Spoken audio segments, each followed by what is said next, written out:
Staff already.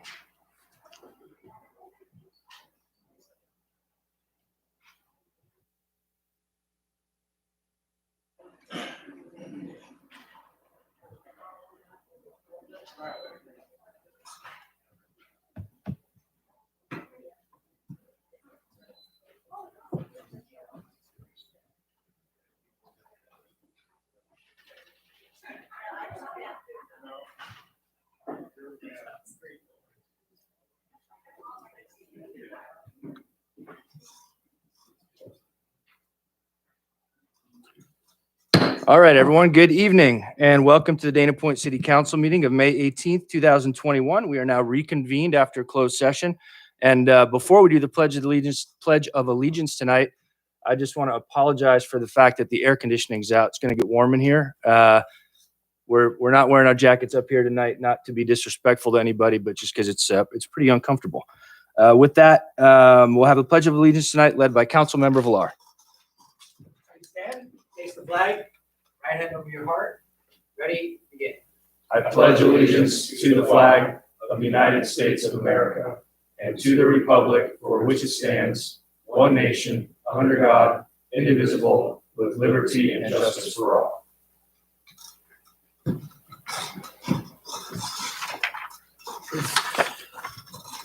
Right. That brings us to our presentations and proclamations tonight. Tonight, we are going to be recognizing Doheny Builder Supply as our business of the quarter. They're represented by owner Kyle Gorlitz, Jeannie Niedermeyer, and Rod Giacomini, the managers. And if you three would come join me up front, please.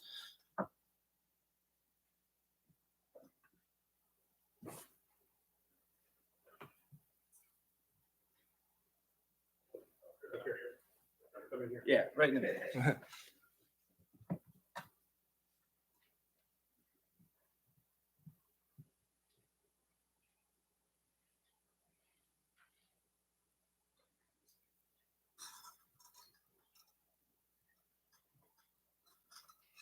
All right.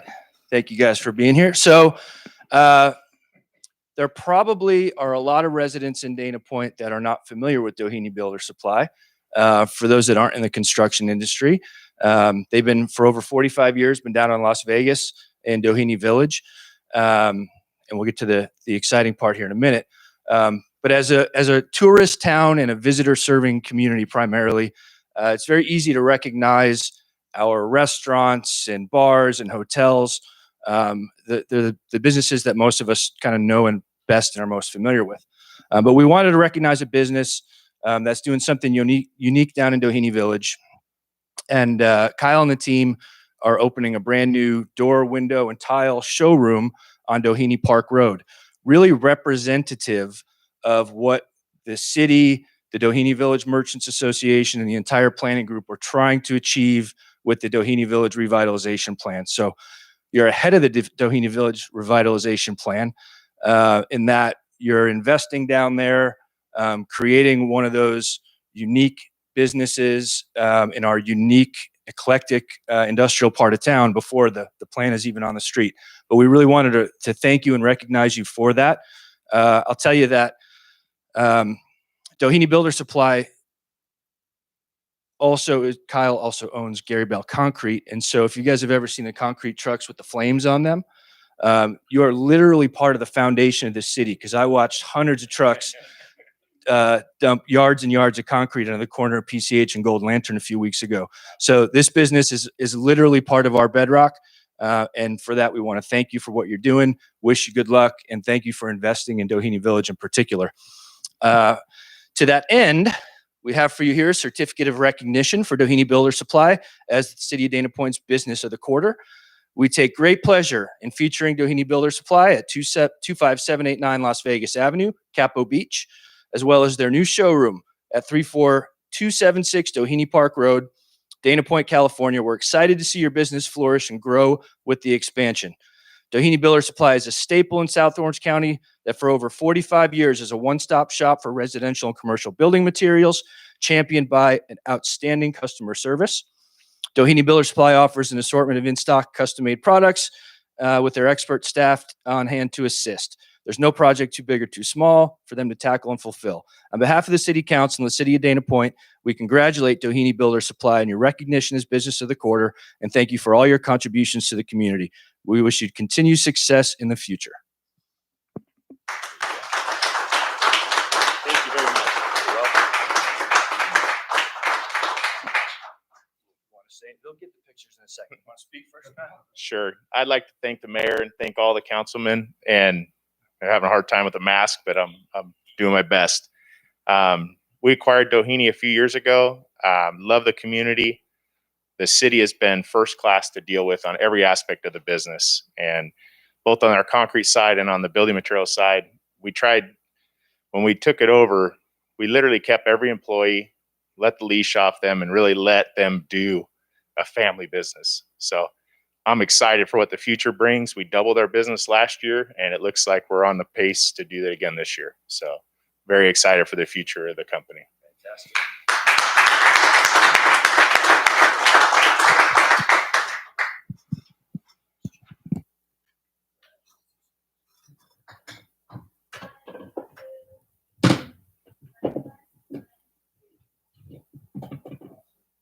Thank you again.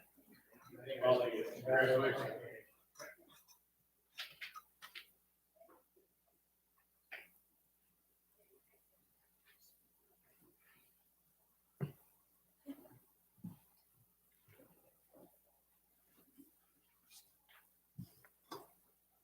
All right. Congratulations again to Doheny Builder Supply. And Madam Clerk, are there any ordinance titles to read tonight? Thank you, Mr. Mayor. Yes, I have one introduction. It's item number 10, which is the first reading of an ordinance of the City Council of the City of Dana Point, California, amending Chapter 5.38 of the Dana Point Municipal Code, amending regulations and penalties affecting short-term rentals. Thank you. Thank you, Madam Clerk. That brings us to the consent calendar. All matters listed under the consent calendar are considered to be routine and will be enacted by one roll call vote. There are no separate discussion items on these issues unless members of the City Council, the public, or staff request specific items to be removed for separate action. Are there any items, Madam Clerk, to be removed by the public? No, Mr. Mayor. Are there any items to be removed by staff, Mr. City Manager? No, sir. Council? Yes. Okay. The item number 6, the police services monthly report. All right. Any others? Then I will move the balance. Second. All in favor? Aye. Aye. No opposed. The balance passes. Mr. City Manager, for item number 6, the Dana Point Police Services monthly report. To receive and file, do you have a staff report?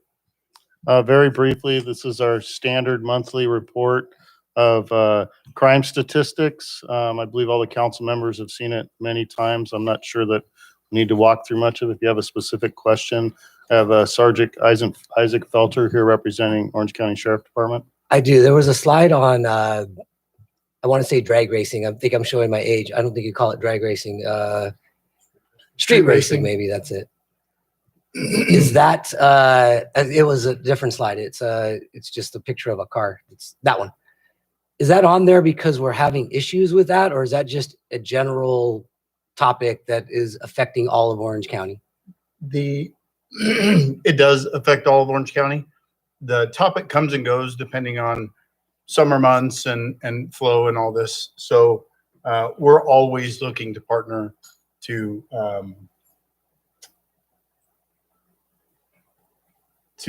take some of the street racing, crimes and issues, address them directly. So we've been part of a couple different collaborative teams that go out and look for it. It's not because we've had a rise in anything. Okay. It's just There's no one street racing down PCH at an alarming rate. we're always on PCH looking for that type of Okay. stuff. We can't guarantee you that Okay. there's nobody racing down PC. I mean, it's a fast street. Sure. So, but we work collaboratively with Laguna Beach from time to time. Okay. And we do interdepartmental task forces that Okay. just look for that specifically. I have another question for city manager.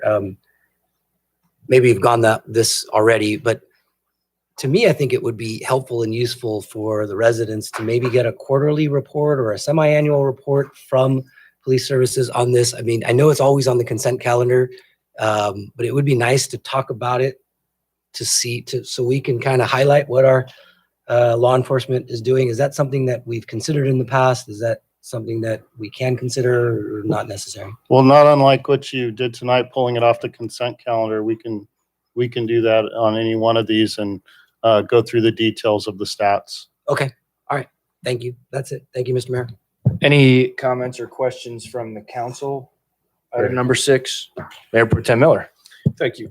Sergeant, so I think I heard you answer this question, but we are not experiencing like some of the other cities do, where these groups of street racers will come together, shut down a road and have their races. I know that's happened out on the toll roads. Occasionally that happens. I was up at the intersection near was it Crown Valley and Golden Lantern, where you could see somebody was out doing donuts in the middle of that intersection. We're not experiencing those type of events down in this part of this county, are we? Do you know? It probably happens from time to time. We do get calls periodically from the public saying, hey, there's a large group. Just PCH being what it is, it's a large thoroughfare, through our city. Street racers like to go to and from, but we haven't had any issues that I can think of specifically where we've had the takeover type. We had one last year, Del Obispo PCH intersection. That's right. Yes. Where they shut down all 4 directions and started doing their circles around it. But the deputies were there like literally within 2 minutes, and it broke the whole thing up really quickly. And I know they pulled a couple cars over. Yeah, and this is not an issue that we've had Okay. regularly. Yeah, I mean, I appreciate why you pulled that slide, because this is a concerning issue that's going on around the county and some of the freeways, especially when they hit a major highway or freeway and they shut it down to do drag racing. So, all right, thank you. That's all I have. I'll move the item.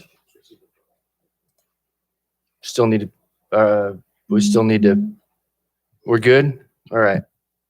No, it's a receive and file. We're good. We can move on. Yeah. All right. Perfect. That brings us to public comments. Madam Clerk, I know we have some public comments. While you're bringing those up, I'll read the rules. There is a 3-minute limit per person and an overall time limit of 30 minutes for public comments. At the mayor's discretion, the balance of public comments can be heard after the new business portion of the agenda. All comments are asked to be directed to the city council and should not consist of any personal attacks. Members of the public are expected to maintain a professional, courteous decorum during their comments. State law prohibits the city council from taking action on a specific item unless it appears on the agenda.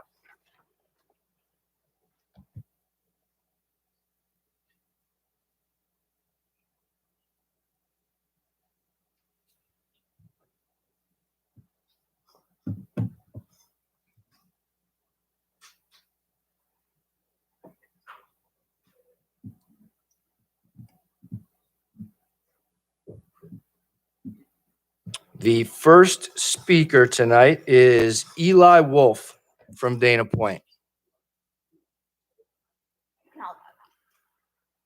And Shayna, the mic's right behind you this time.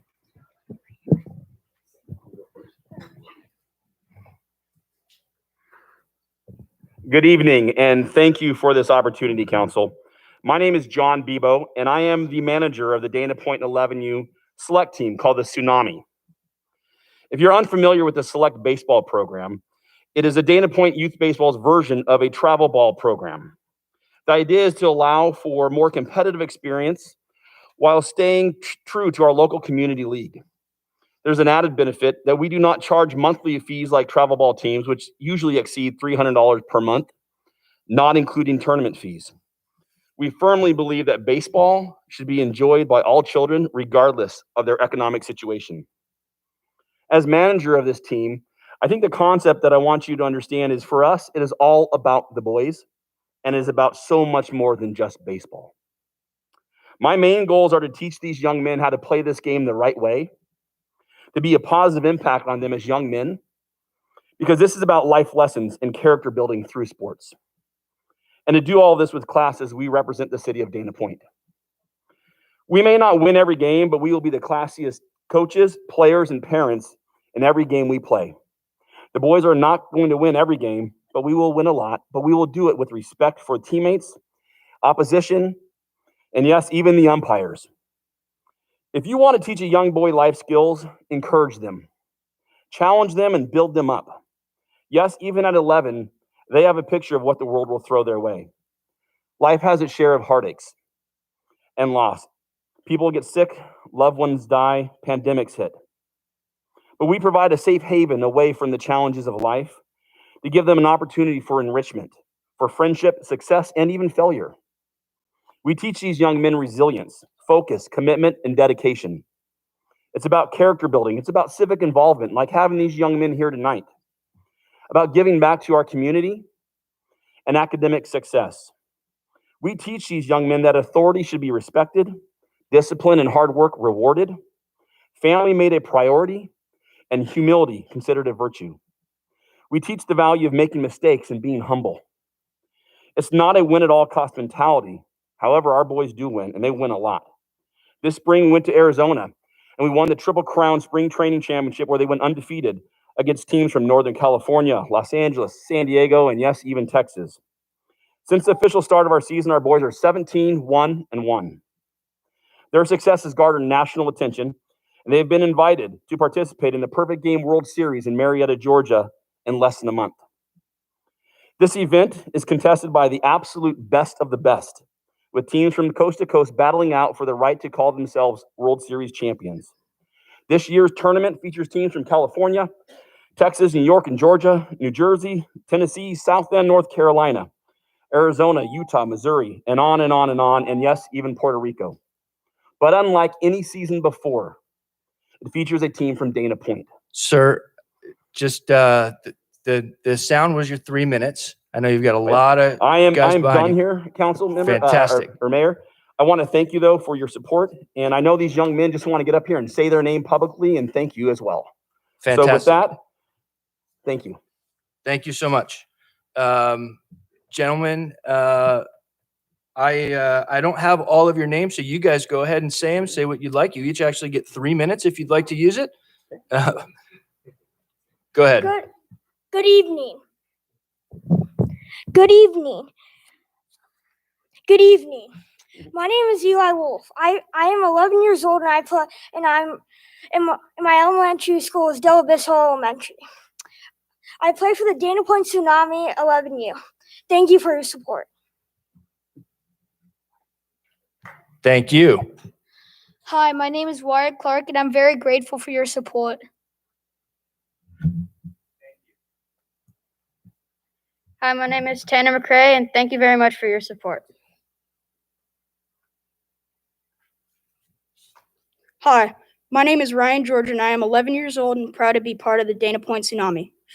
Our team is made up of young men from this community that attend school like Palisades Elementary, Del Obispo, and Marco Forrester. My parents teach at RH Dana in Dana Hills. One day I will be playing for the Dana Hills High School alongside many of my Tsunami teammates. Our team is a reflection of this community, and we are proud to wear our Dana Point jerseys as we represent the city against the best teams in the country. Thank you for your support. Hello, my name is Brock Reynes. Thank you for your support. My name is Justin Spalding. Thank you for your support. Hi, my name is Jay Bebo. I am 11 years old. I moved to Dana Point when I was 4 and started attending Palisades Elementary School. I have played with the Dana Point youth baseball ever since. I am grateful for the opportunity and support. I love baseball and I love our community. I am proud of my team and know we have a wonderful opportunity to represent Dana Point Youth Baseball, the Tsunami program, and the city of Dana Point on a national level.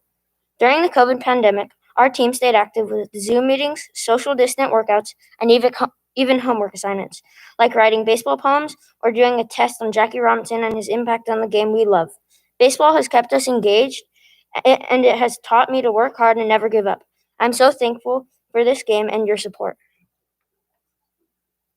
Hello, my name is Carter Anderson. Thank you for support.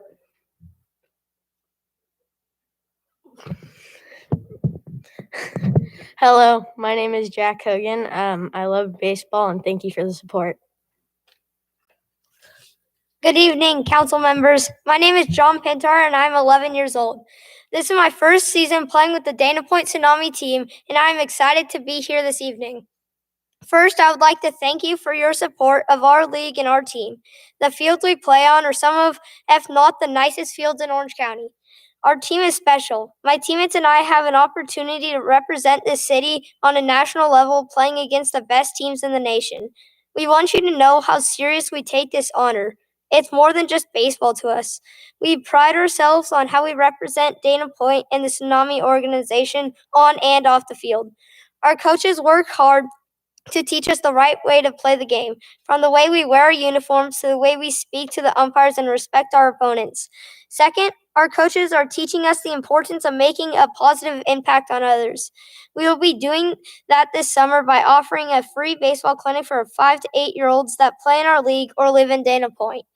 My teammates and I are volunteering to run this clinic and teach other young boys and girls the right way to play the game we love. We also are having a beach cleanup at Doheny Beach so we can take care of our local beach. We hope that we can continue to make the name for our team and represent this city with class and integrity. And last, on behalf of all my teammates, we want to welcome you to the Tsunami family and ask you to follow us on social media as we try to bring home the 11U World Series. My name is Mason Baez, but I live across the street. Both of my parents work for law enforcement, and my teammates and my friends, they are there when I need to get a ride to practice and events. Thank you for your support. Coach, before the last player speaks, and I think that might be the last one in line, do you want to see if you can round the team up if they're still outside and we'll get a picture up front afterwards? Absolutely, please. Hi, my name is Ryan Bishop of the Dana Point Tsunami. I'm 11 years old and attend Palisades Elementary School. Thank you for your support. Thank you.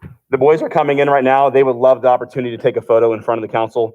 And I thank you for this time and allowing them to get up and say their names.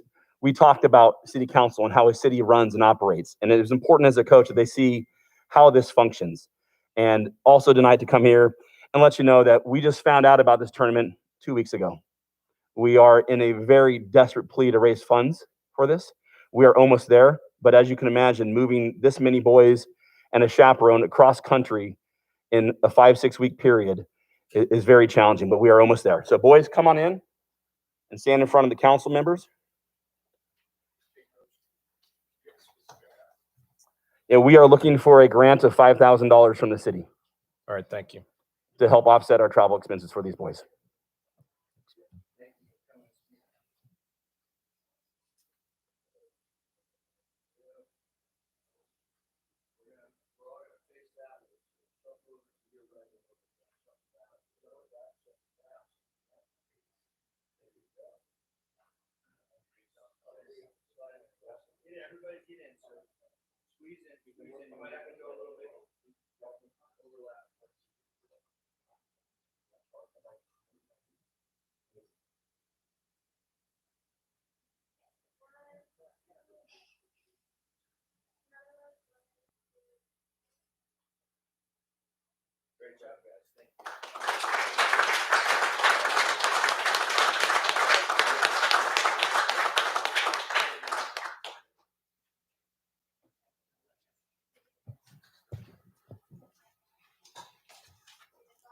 All right. Mr. Mayor, Yeah. just before we move on, I know that this is not on our agenda tonight, so we can't actually take action on it.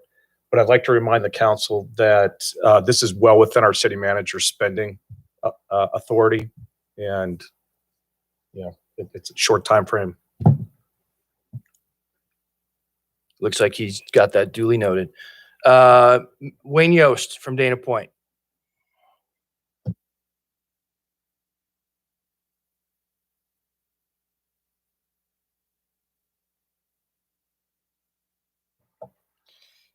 Good evening, Mr. Mayor, City Council, City staff, members of our community. My name is Wayne Yost. I'm a 41-year resident of Dana Point, and I am the Senior Vice Commander for all of the VFW posts in Orange County and the Inland Empire. Off topic, it's really refreshing to see this group of young athletes and to know that this is the future of our community and our city in particular. It's very refreshing to have them come here and see what City Council is all about and how government works. And yes, there is a bright future for our city, so I applaud them. I'm here tonight to extend an invitation to all the members of our community for our annual Memorial Day ceremony, which is going to be honoring those veterans who gave the ultimate sacrifice of their lives for our country. It's been an annual event. We had to postpone it live last year because of COVID. I want to thank the City Council for allowing us to do it virtual right here in the City Council chambers last year, but I'm thrilled that once again, we will be doing it live at Pines Park on Monday, May 31st, 10 o'clock a.m. We're putting on quite a production this year with vocalists, instrumentalists, politicians, and civic leaders from all over the state, and even from our federal government will be there. This year, we are giving special honors to our World War II and Korean veterans. So for any of those veterans who are listening, please contact our Veterans of Foreign Wars office at vfw.post9934.org, and you can get our phone number, and we'll be glad to get your name and contact information and give you further details on how we're going to be able to honor you this year. I'm expecting quite a large crowd, so I would encourage people to come early. The event starts at 10 o'clock a.m. Parking is at a premium. Also, if you'd like to bring lawn chairs and blankets and spread out a little bit with your families, we do encourage all of your families to come as well. Thank you for your time. Thank you. Do we still have Peter Culp from Dana Point?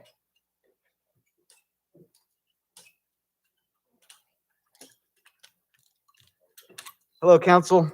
Can I take this off or did I? My name is Peter Culp. I am a resident of Dana Point. I was born here, grew up here, actually on Caracas, just by the high school. I'd like to talk to you about having chickens in Dana Point again, not roosters, chickens. I know we had a vote on that in 2015, and it was pretty close in terms of support in the community. We've had them not knowing that that it was illegal, and we got rid of them when we found out it was. But I'd like to know what we need to do to get it on the agenda to talk about it or vote on it. What kind of support that you'd like to see from that? You know, with COVID happening and people wanting to have locally sourced food, chickens in your backyard is a great way to do that, and that's something that I'd like to talk about. So, and this is my son David, and he'd like to say something too.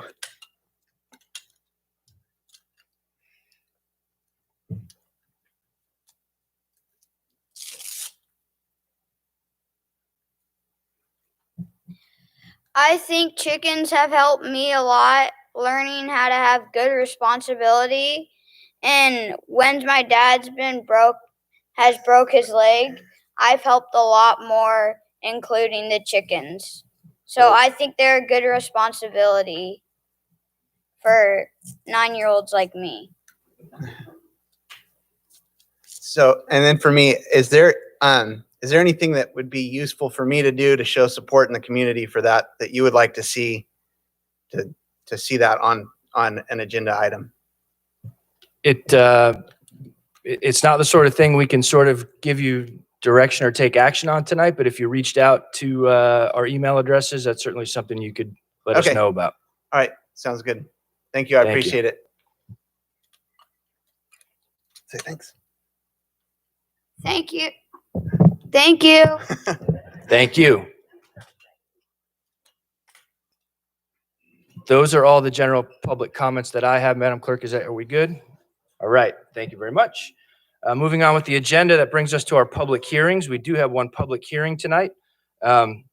Item number 9, an appeal of the Planning Commission approval for tentative parcel map 20-002, variance 20-003, minor site development permit 20-0014M, administrative modifications to the standards 21-0001 for the triplex condominium that proposes to exceed the maximum height for the zoning district, retaining walls with the increased height, and reduction in the required common open space at 25022 Selva Road. The recommended action is that the city council deny the appeal and uphold the planning commission's approval with a proposed modification to the location of the parapet for units B and C for TPM 20-002 and all of the other application numbers that I just read off. The way this will go tonight is that we'll first have a staff report, and then we will open the public hearing. Once the public hearing is open, the appellant and the applicant, in that order, will have 5 minutes to present their case and concerns.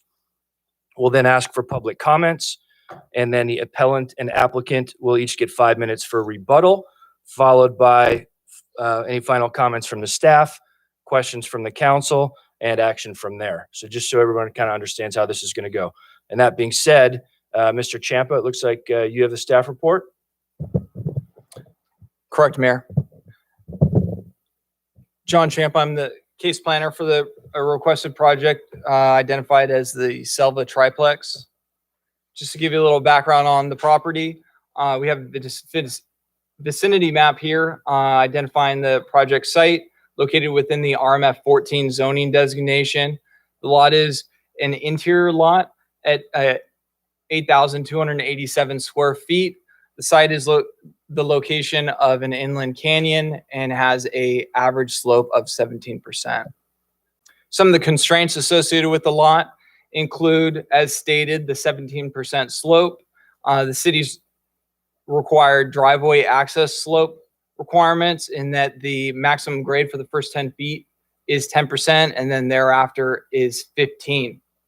The vehicle maneuvering area is limited to 1 to 5% slope, and the driveway slope is the limiting factor, which is determined on establishing the pad heights for the proposed structures. Just to give you a little background in terms of the process and how we got here today, the applicant has gone through several design alternatives. In reviewing them as part of the preliminary stage review with staff, looking at different concepts and trying to get the project as close to the required development standards of the city's zoning ordinance. At a conclusion of that effort, one design raised to meeting those standards, or at least most of those standards, which was presented to the Planning Commission on August 10th, 2020. With that design included 2 alternatives, one with retaining walls, which did meet the height requirement of 24 feet for this zone, and one that did not include retaining walls that would require a variance.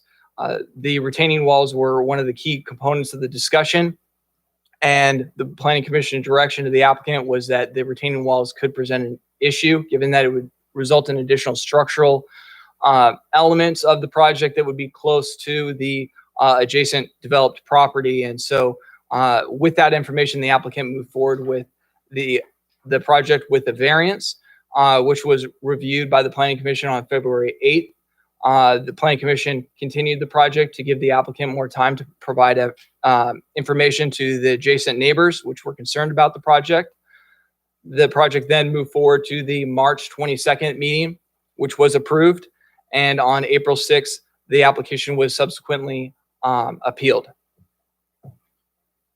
Design modifications that have occurred to the project following the Planning Commission meeting include the applicant's alteration to the driveway approach and the vehicle maneuvering area. This was an effort to drop the pad heights and the overall heights of the structures.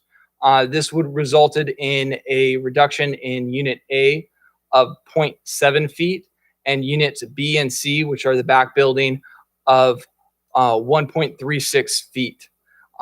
In addition to that, the parapet for the back building was lowered, or is proposed to be lowered and eliminated for the rear portion of the building, which would result in a total lowering for the rear building of that rear roof element specifically of 2.86 feet. Those proposed modifications, as stated, are part of the staff preferred design before you today.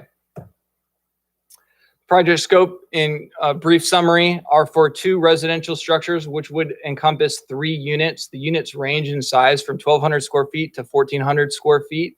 Each unit provides its own attached 2-car garage, as well as a guest space required by the zoning ordinance.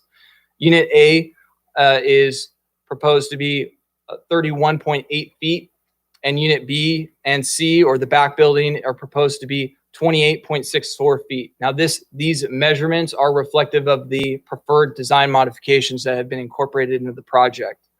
Retaining walls are proposed along the north and west side property lines, and would range from 5.75 feet to 14 feet. However, with the proposed design modifications, those may be reduced slightly.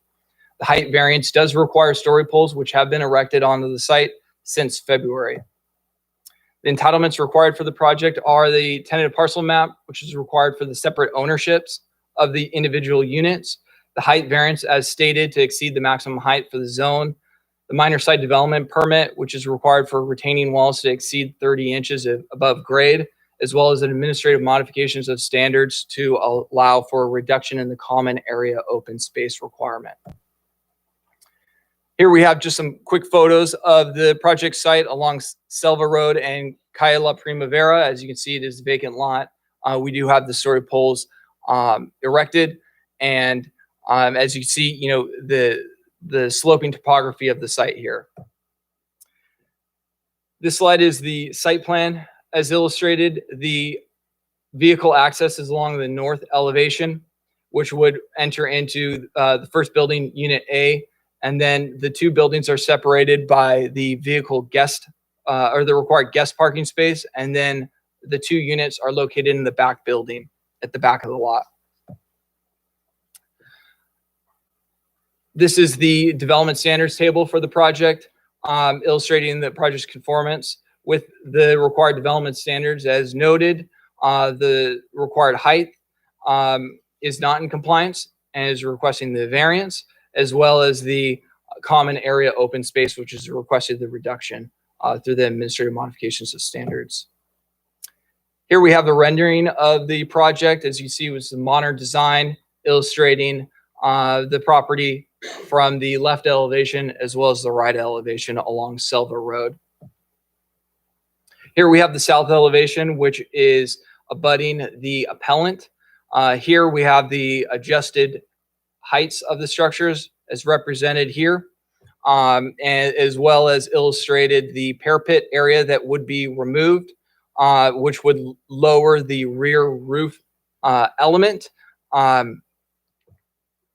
the specified height. So as stated, this does reflect the proposed modifications, which would result in an overall reduction for the rear roof element of the back building, 2.86 feet. Here we have the north elevation illustrating the retaining wall necessary to provide vehicular access to the required garages, as well as the other retaining walls. And we have highlighted here in orange that parapet that would be reduced in footprint. The appellant's appeal letter did identify 7 issues associated with the project, which are summarized here, and staff will be going through those individually. First item is that the height of the structure or project is measured incorrectly. Staff has reviewed this issue and has determined that the project is in conformance with the required height standards, and that projects that are subdivision are measured from finished grade, which is the project, as well as each structure is measured independently from the lowest finished grade adjacent to the structure to the highest point of that individual structure. The second point is that staff stated that no permits are required for the retaining walls. That statement is incorrect. On multiple occasions, staff did relay to the neighbors on multiple meetings that retaining walls will require that are over 30 inches will require the approval of a minor site development permit and subsequently a building permit if the project is approved. Item 3, that per the specified section, the height is measured from 30 inches of fill and retaining walls cannot be built to any height.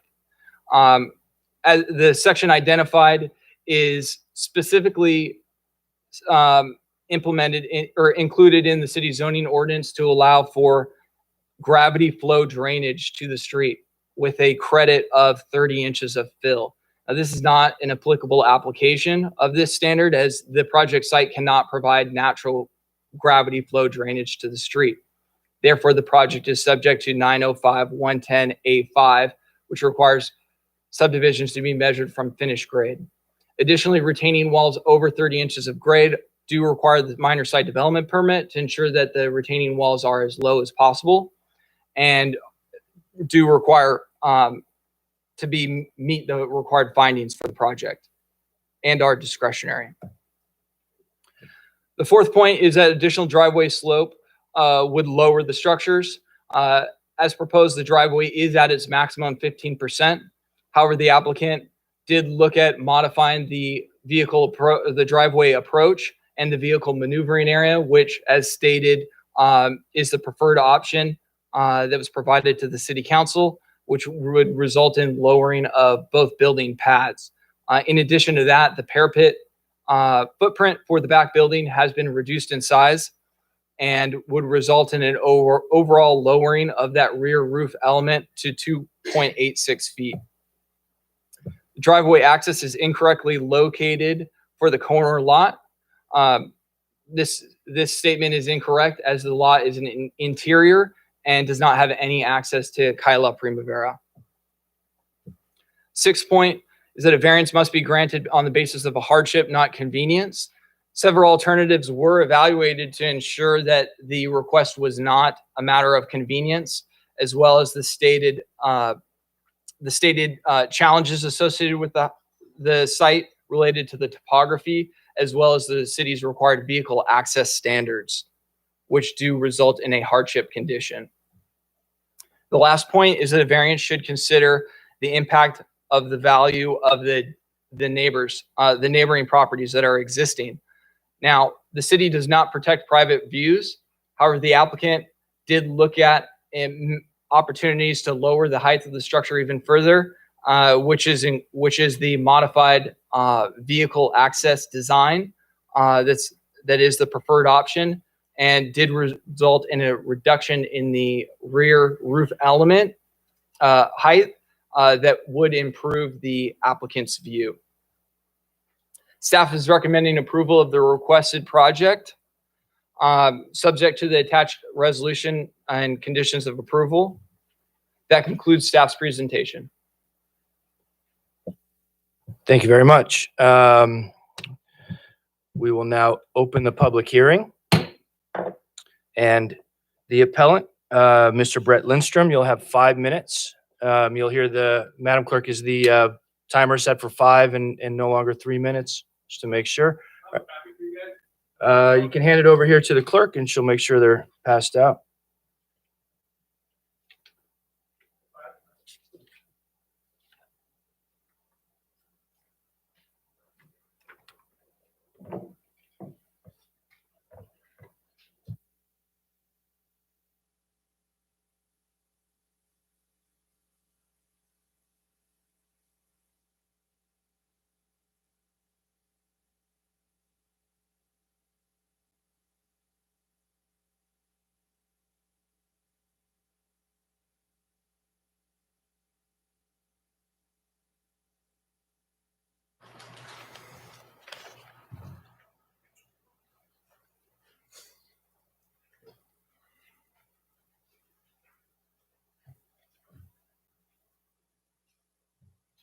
Ready? Okay. Hi, my name's Brett Lindstrom. I'll be going through this packet kind of as I go to help explain because I have a PowerPoint. I want to give a little background on myself. I've lived in Dana Point for the last 12 years. I've been a homeowner for the last 6. I currently work for a commercial roofing company. I've re-roofed the Staples Center. I just finished my 15th building for a JPL at the NASA site. I've done over 100 buildings for Irvine Company. I've also recently put in a bid for the parking structure down the harbor. The reason why I'm telling you this is kind of to help portray that I do know how to read plans, and this is something that I do for a living. The thing that I'm appealing mainly is the height variance that was granted for this project. The main thing, the reason why the height is so tall is obviously from the driveway. As Mr. Sampa just said, he said that there was if you look at the first drawing, he said that the driveway has a 15% grade the entire way. But if you look at the drawing, you can see that I labeled there's 95 feet. So for 48 of that 95 feet, there's a 0% grade. It is at 276 feet above elevation for 46 feet. There is no grade whatsoever actually from the street down to unit C, the lowest point of the driveway, there's only a drop. There's only a 3-foot difference. So there's a 95-foot area, 3-foot difference. If you kind of roughly, that's a 3% grade. If you do that all the way along, you can see the only grade is right at the very top. So the reason why there's no grade is because of the driveway location for unit A. Now I have asked the architect why they could not put the driveway at the east end of the property, which is closest to Selva. He said that he didn't have enough room. If you go to the second page, or if you go to the third page, if you see that area that I circled, that's the front patio that's in between building A and Selva. So they have enough room for a patio, but they don't have enough room for a driveway. And also, you can also see that that area from that building to the street is 32 feet. If they put the garage and the driveway right there along unit A on the north or on the south end of unit A, that whole driveway can now be sloped at a 15% grade instead of being at a 0% grade. It sounds pretty convenient to me that they're placing the garage and the driveway at the south end of unit A so that the driveway has to be level. And then they're saying the turning radius. I'd also like to bring up, if you go one page further, so on Copper Lantern, there's actual other neighbors. You can see those pictures that have driveways on a slant. It's not it's pretty common actually. If you go down Copper Lantern, not every single driveway where you can see there's multiple garages along that long driveway, and the road is still slanted. I went over there, I measured it myself. It was at an 8% grade. I don't understand how they're able to do it, but the architect and the owner are not. There's also other areas that I'm interested in about the fill for this project. Earlier, the architect during the original council meeting said that there would be cut and fill, and whatever they cut, they would be able to take that and fill into the areas where they need to, and that they wouldn't need to bring anything to the lot. That is actually incorrect. There's 900 cubic feet of fill that needs to be brought in to this property in order to elevate the driveway up as high as it is. If you want to go to the front page again, I want to explain to you just how high that driveway is. I live next door on the second floor. That guest parking space in between building A and B and C is 3 feet lower than my balcony. So when they park into their guest parking space, they're going to have their headlights are going to go into my top level. They've raised it up so high that the bottom level of unit B and C have an ocean view. Not the top level, the bottom level have an ocean view. All they have to do is just move the garage to the top like every other house on Selva. Every other house on Selva, you go straight into the garage. You don't go down 105 feet, turn around, elevate everything all the way up, and then go into your garage. You go straight into your garage, and then you have everything going off the back. They are conveniently putting the driveway in this place because I know views don't matter, but they're doing it so the bottom floor of the units that they're having have an ocean view. I have so much more to go through. Also, so through this last appeal, I finally saw that this is option D. I didn't know about A, B, and C. The very last page is option B, which shows that if you look through option B, all they have to do is they said you couldn't do it because the driveway was more than 20 feet wide. If you make that driveway 11 feet wide, like every other, I think there's 9 other buildings on Copper Lantern at 11 feet wide, then they can lower down everything up to as much as 8 feet. Thank you guys for your time. Thanks, Mr. Lindstrom. You will get 5 minutes in rebuttal. Yeah.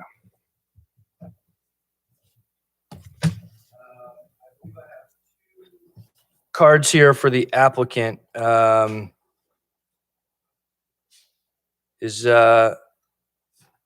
Sorry, Mr. Todd Lehman or Adam Toll, or is it Pat or Rob Williams? One of you going to take the 5 minutes?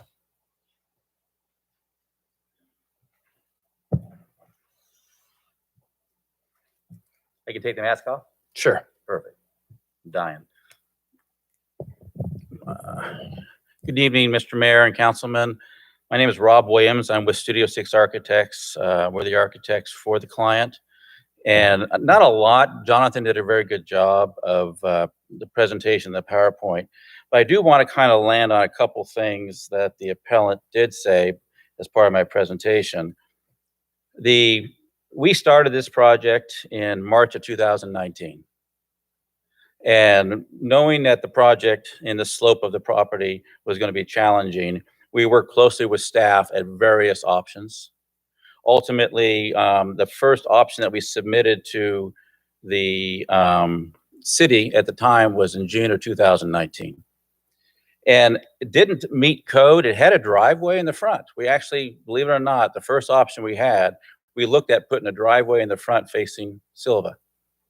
But by time, we looked at getting the slope down, the cross slope, and even though there's a 20-foot setback from Silva to the actual building, which we one time had the garage, I needed between a 25 and a 27-foot backup because the city would never allow me to pull directly in to the street off of Silva. I'd have to back in, hammerhead, then get over to the drive. And then by the time I got to the drive, if that slope of that drive got too steep, I had a cross slope that would essentially mean the first 25 to 30 feet of the driveway going down to the other units would be flat. So between talking with the engineering division at the city and planning, we threw that idea out. It just wasn't feasible. And because it would cause the lower units to be even higher than what we're presenting tonight. So then we went to option B. Option B we felt was a pretty good design. We said, okay, let's put all the garages down at the lower courtyard and just get that driveway down as fast as you can.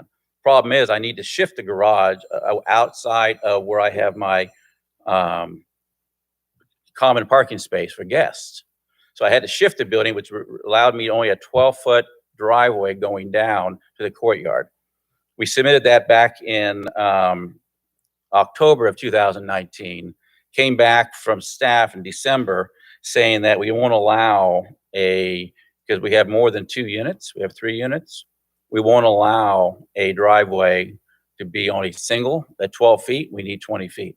So that just won't work. So we asked them if there's any way we can work around that. We were told no, we really couldn't do it. And so and even that maybe brought it down a couple feet lower, but at the time they said, no, that one wouldn't work. We were actually pretty far along on the design process on that particular option, but that was thrown out as not even an option.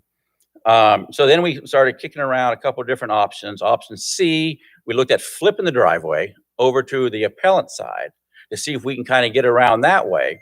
By the time we did a bunch of corrections on it and all that, and then told my engineer got in the way because they needed certain transitions and we had an inside curve that was essentially what made the slope, all that, it didn't work. So we said, okay, let's flip back to an option C1 or ultimately what ended up being option D to the project you see before you. And we worked that out a lot. We finally got that took several months to get to the point where we got through planning. And then we ultimately submitted the plans for the planning commission that was approved. Wasn't approved, but it was continued to the March 22nd. Jonathan pointed out that back in August of 2020, we came to the planning commission with 2 options. One, since we're essentially a development, we are allowed, based on your code, to take the heights from finished grade. But the finished grade, even though we had some retaining walls, the finished grade became natural grade if we didn't touch natural grade to make it finished grade. So we had to come in and put some walls in. Planning commission at the time said, I don't think that's a good idea. It just doesn't feel open enough, just having 6-7 foot walls along the side of that one up against the appellant side to try to work around a code as far as the variance. So they said we could justify a variance, get rid of the retaining walls. Ultimately, that went to planning commission. Then we were continued, met with the neighbors, with Eric Nelson, the chair of the planning commission at the time, tried to, work out any other questions that the neighbors had. And then ultimately went back and was approved 5-0 at the 22nd of March. And so obviously we're here today. We felt that we've done everything as an applicant and as a property owner to get to the point where we are today. Staff has done a tremendous job. I've got to hand it to them. I work with a lot of cities. And Jonathan and Public Works have done a great job. So that's what I have, and I'll be happy to answer any questions when it's time. Thank you, sir.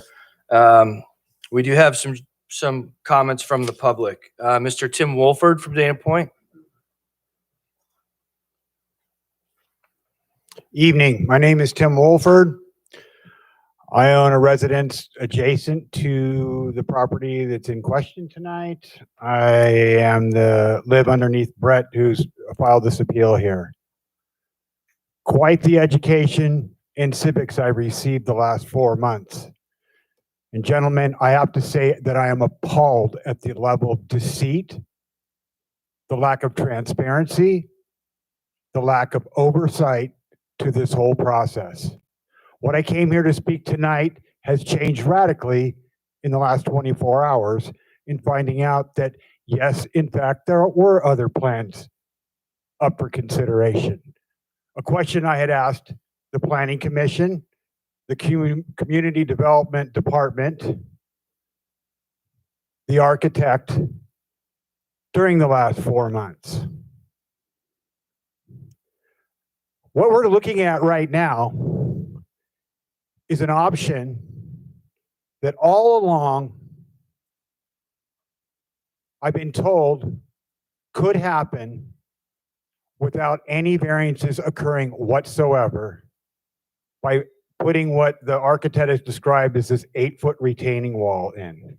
We wouldn't be having the 2 commission meetings.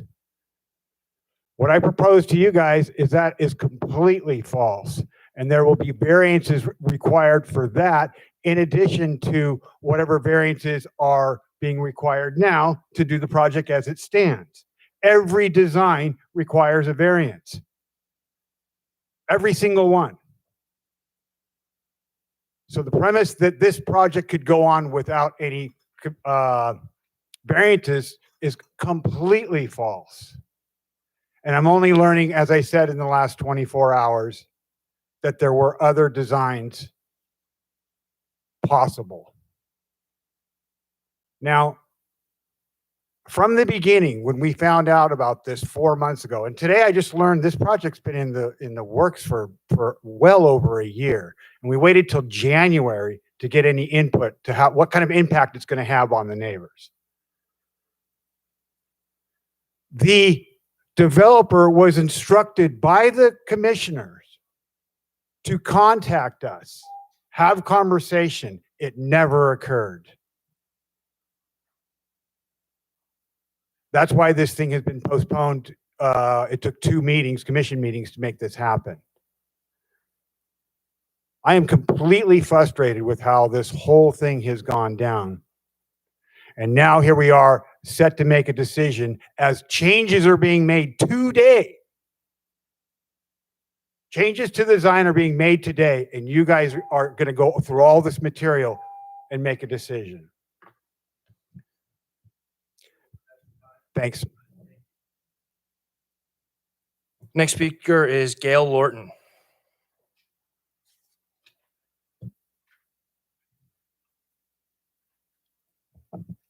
Good evening. My name is Gail Lorton, and I am a homeowner on the backside of the proposed triplex.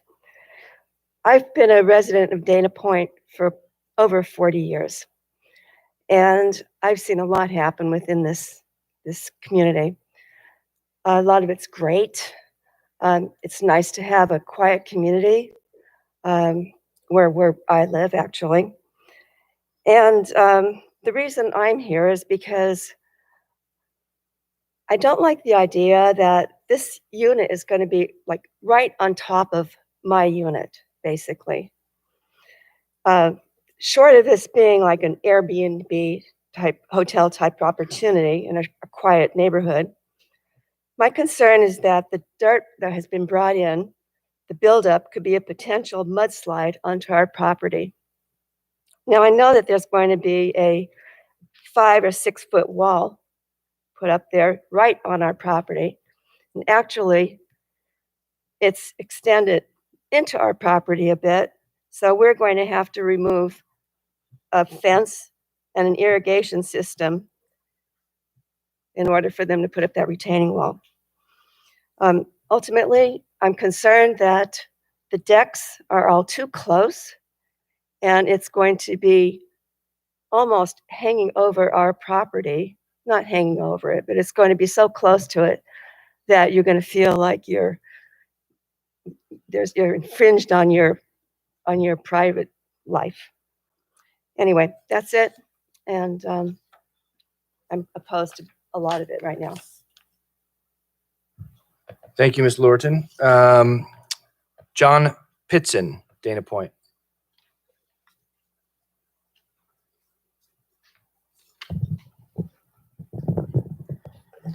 Good evening, City Council.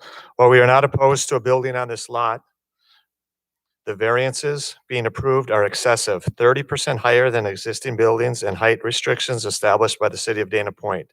A 12-foot retaining wall, no green space or common area.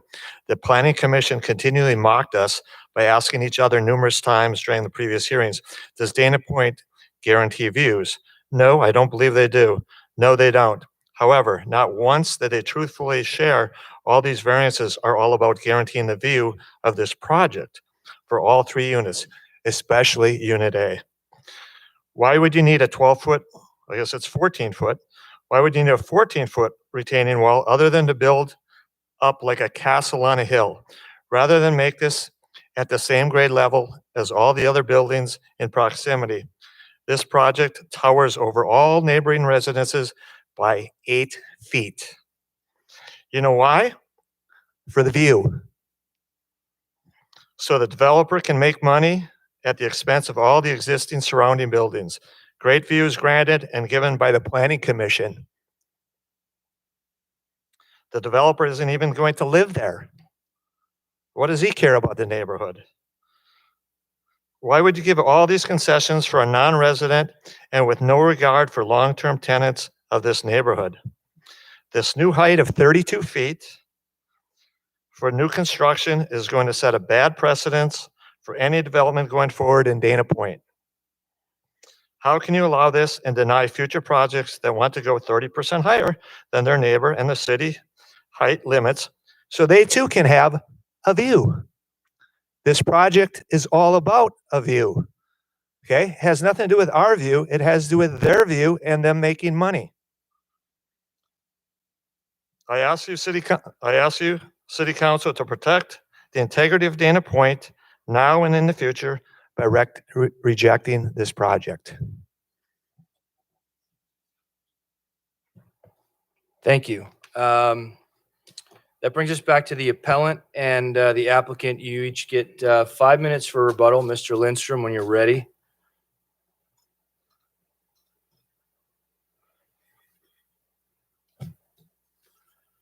Okay, so one of the main reasons why the City Planning Commission approved this height variance is because they said if they did it with the retaining wall, they'd be able to build up that height anyways, and then they can go 20 feet above that.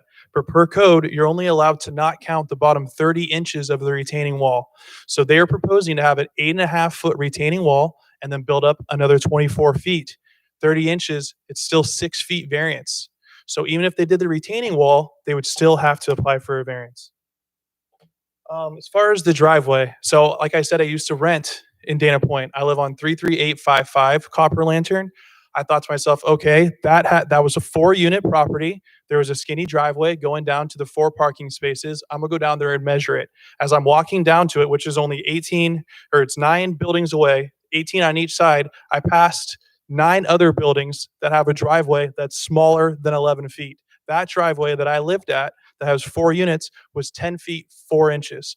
If you're going to apply a variance to this, I suggest applying the variance to the width of the driveway and not to the height of the building. Also, so the reason why I'm trying to claim that there's only one existing grade or final grade for this project is the whole project is 100. The both buildings together are 119 feet. And then the only thing that's separating them is a 12-foot parking space. On that 12-foot parking space, there's 4-foot balcony, and then there's a 2-foot eave. So that's 6 feet. There's only a 6-foot opening on 119 feet, which is 32 feet tall, all the way. My whole entire property is in the shadows. My whole entire property. My one balcony that I do have, that's where their cars are going to come up because they built up everything so high. And then they have another balcony on top of it to stare down on top of my balcony. And then they also compared it, the height of my house compared to this one. When they built my house is only 14 feet above existing grade. They dug out the hillside and built my home. They dug it out and then they built it up. It was only 14 feet. You can look at the record from the County of Orange. They're building it up 8 feet, and then they're putting another 24 feet on top of it. And also the retaining wall. So this planning commission said for our side of the property, they don't want a retaining wall. Then how come on the north side, they're approving a 14-foot retaining wall? Why is it okay for that side not to have a retaining wall, but my side not to have a retaining wall, but that side not to? What are they planning on using for that other side? How come that owner of that property isn't complaining about a 14-foot retaining wall? Also on the other side, if you can pull out this packet, I didn't get to it earlier. If you go to the second to last page, look at the top picture. You can see the orange. You can see it mapped out right next to my property. You can see how much taller it is. It's over 6 feet tall. And then if you look at the bottom diagram, look at those red arrows. I point out a place where it's 14 foot wide, the 14-foot tall retaining wall. Also, that retaining wall is 4 feet from the perimeter. It's supposed to be 5 feet. Why is it 4 feet? Why are they allowed to build 14-foot retaining wall into the area that they're not allowed to build into? There's also the trash enclosure, which is all the way up to the property line, and that retaining wall is 16 feet tall. So why is this abandoned, or this property that hasn't been developed on yet? How come they're just getting the shaft? Just because it's not there yet? Doesn't make much sense to me. Also, for Gale, if you look at the bottom, they're building up that retaining wall 10 feet. So they're going to be right on top of Gale. And then there's just so many things that are wrong with these plans. It just doesn't make much sense to me. I would ask you, please look at option B. I mean, if anything, look at option B. That's the very last page that I gave you. Unit A is switched to be perpendicular with my property. So it's not going to be my entire property line. It's going to lower the overall height of both buildings. All you have to do is just approve a variance for the width of a driveway that 9 other buildings have within a quarter mile. Thank you again for your time. Thank you, Mr. Lindstrom. And was it Mr. Williams who's speaking on behalf of the applicant?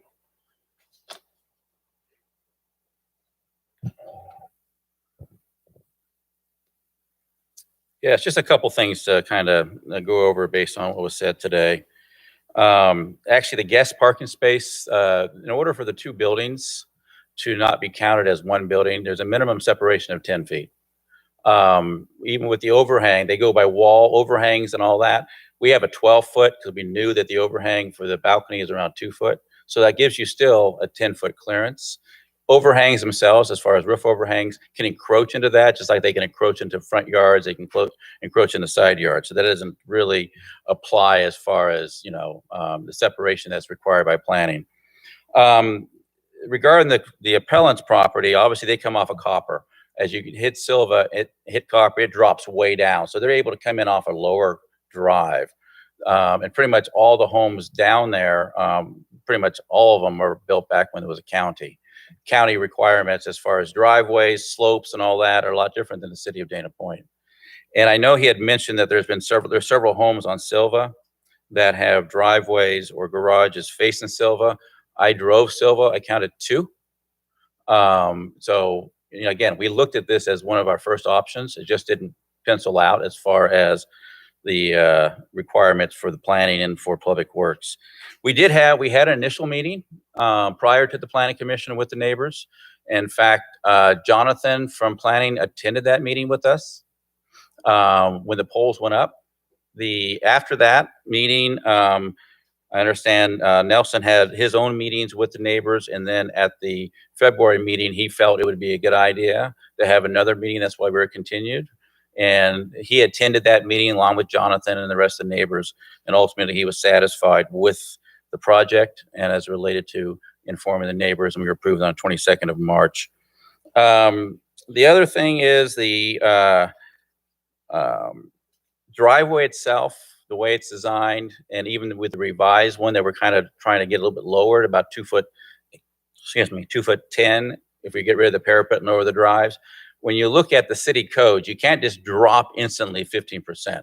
You actually have to go up a little bit, plateau out, because you have to have an ADA handicap, essentially walkway behind the apron, and then you transition so you don't bottom out. So it starts at 5%, 10%, and then it goes to 15, then it starts, you can't just go 0 to 15 to 0. So it doesn't, I would like to go down further. I mean, I agree that it'd be nice if it'd be lower, but I'm dealing with the city standards, and we worked real hard to get to the point that we were approved at Dana Point with the Planning Commission. And at the end of the day, trying to even work with Public Works to see if we can get that driveway down a little bit lower, making a few concessions without causing an issue within the city guidelines, but then also looking at reducing that parapet. So, if you take the 2'10" out, if you look at the code the way it is, we're essentially about 4'10" for the units B and C above the 24-foot height limit.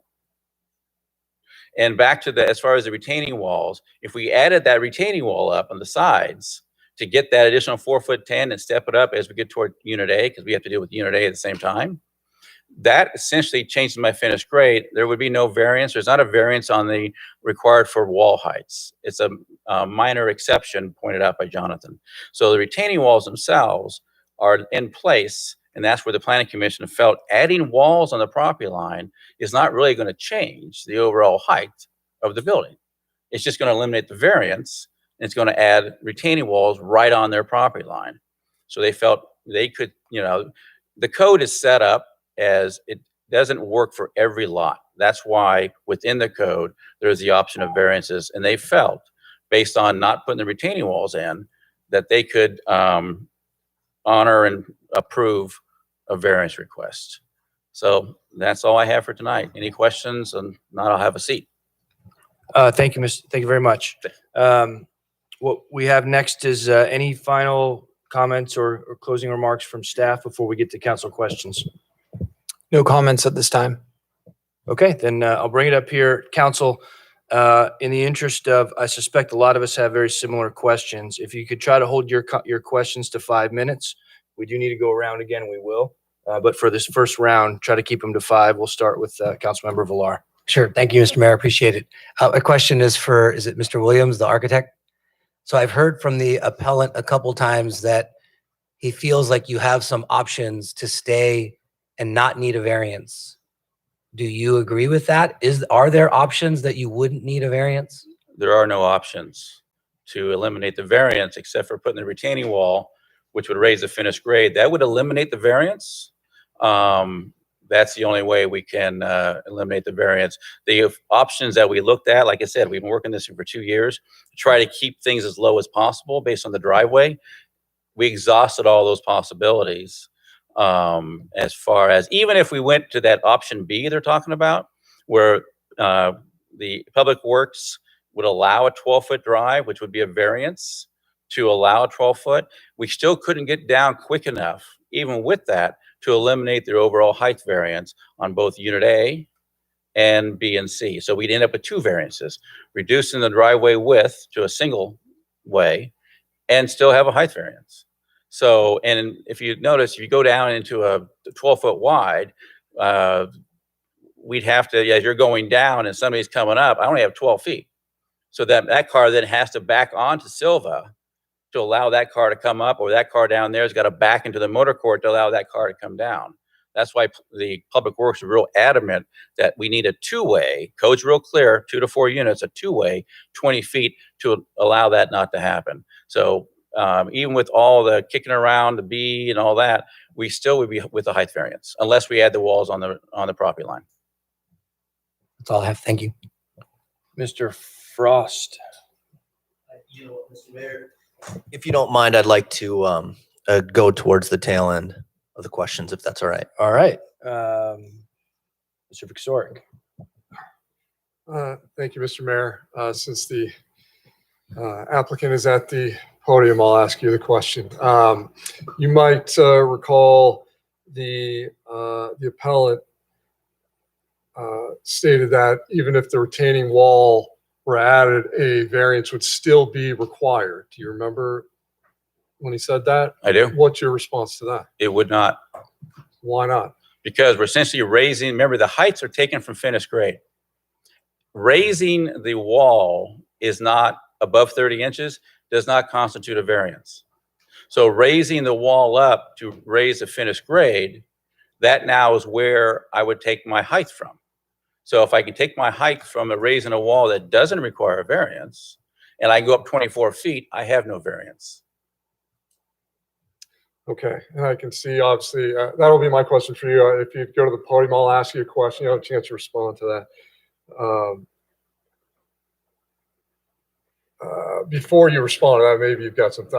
I'll ask you very quickly. Did you have one of the speakers said there wasn't any contact with the developer and the surrounding residents. So, was there any cooperation, collaboration on this project? So we found out about the project when we saw the people doing the stakes, and then we got the letter in the mail on Friday that the hearing was going to be on Tuesday. That's how we found out about it. I contacted Mr. Champa and I had him contact the architect and then that's why there was a meeting. It was because I contacted them. Okay, and again, trying to be quick here. The issue of adding the wall or not, the claim is that the building comes out to the same height. I think I understand what you're saying, but the question I have is there an objection? Why not put in the wall? Is there an objection from your part? And if they put it in and then that didn't require a variance, does your appeal go away or? No, well, if they say they're going to do the retaining wall, instead of doing it, the building right now is 5 feet away from our property line. They're going to do the retaining wall. They're going to put it right on the property line. So right now, the building itself is 10 feet from ours because my building's 5 feet from the property line, and then theirs is. So then they put that retaining wall, they'd be 5 feet away from mine, and then there'd be an 8.5 foot. Okay, wall. so even if you worked with that, you would still prefer they don't put in. That's something. Yeah, I prefer for it to be lower. Can I say the one code of why I think if it's only the 30%? Please do. So it's code section 905.110A3, measurement of building height atop 30 inches maximum fill. Should the proposed fill be deemed by the Director of Community Development to be proposed for any purpose other than providing the drainage pattern promoted by this section, the application shall be denied. It's not for drainage, it's for the building height. It's for the driveway. Structure shall only be granted credit for enough height to achieve positive gravity drainage flow. And then, hold on. Should additional more than 30 inches be filled required to create the desired, it may be allowed through the approval. However, the height of the structure cannot be measured from any point higher than the 30 inches above existing grade. So it's anything above the 30 inches, that's when you have to start doing the measurement. That's how I'm reading it. Okay, thank you. And eventually, I'm sure I'll be asking for legal interpretation on that, but that's all I have, Mr. Mayor. Thank you. Mayor Pro Tem Miller. Thank you, Mr. Mayor. So I think my questions are more for staff. So you just heard the appellant talk about this code 905.11.03 that he thinks rates for anything higher than 30 inches has to be denied unless it's for drainage. How do you respond to that? I don't have it in front of me, so I'm just going off what he read. Understood. That provision, as stated, is only allowed for the purposes of providing gravity drainage to the street. This project design cannot provide gravity drainage to the street. In addition to that, and above and beyond that is that that's one method of measuring the height. There's at least 5, depending on the site conditions and what have you, identified in 905-110. Now, projects that are subdivisions, which is this project, are required to be measured from finished grade. That's how it's been analyzed and reviewed. So if I wanted to build, so say I just wanted to bring that lot, wanted to build that lot, and I wanted to build all the way up to 20 feet as my finished grade, then I get another 24 feet over that, because that's my finished grade. What would stop me from doing that? By building that up 20 feet, you'd require a minor site development permit for a Which is retaining required wall. here, which is required here, Right. that you're approving. So why wouldn't you approve one at 20 feet? So it's a discretionary approval, and the purpose of that is to address any topographical issues associated with the site. So there's a number of moving parts associated with the project design. One of them is the retaining walls. The retaining walls are reviewed to ensure that they're as low as possible to allow for the development of the project. As proposed, the retaining walls are as low as possible, which are all interlinked between as it's related to the vehicle access. The vehicle access is what establishes the building pads. The building pads then require the necessary retaining walls. So they're all interlinked. So you're okay with going to, and the slide you saw with the new revision, what are the new height variances that are being requested with these new revisions? And did they just happen today? Over the weekend, they were prepared by the applicant and reviewed by staff on Monday, and were distributed to the appellant as well as the city council in the following days. Okay, so what's the total height variance that they're asking for? So the height reduction for building A, the front building, Well, I understand the reduction. What's the variance? Because there's still a variance involved. So it's the height variance. It came down from what was originally requested, but it still seems to be substantial. So building A is requesting a variance from 24 feet to 31 feet, almost 8 feet. 8.8. And for building B, now this is a measurement that's reflecting the reduction as well as with the parapet, so it's not exactly applicable. It is 30 feet minus 1.36. So you have 28.64 up there. That's basically what you're getting to. So it's still a 4.5, closer, 4 3/4 foot variance. Significantly over, yes. So it's not an insignificant variance. Why are we okay with that variance and not a variance for making that driveway narrower? The driveway access is reviewed for the purposes of access as well as safety. So that was reviewed by Public Works as well as planning to determine what is appropriate. And in the preliminary stages of this application, we have a vacant lot. Applications should be coming forward in compliance with the standards. And so that is why that alternative was not considered and direction was provided to the applicant to comply with the development standards. So why isn't it safe? Why is that a safety issue to have the narrow driveway? I'll defer that to the Director of Public Works. Okay. Before Matt jumps in, just a reminder that option B that we're referring to with the narrow driveway, that still required a variance. We're not exactly sure how much of a variance it would have been, but it is still a height variance.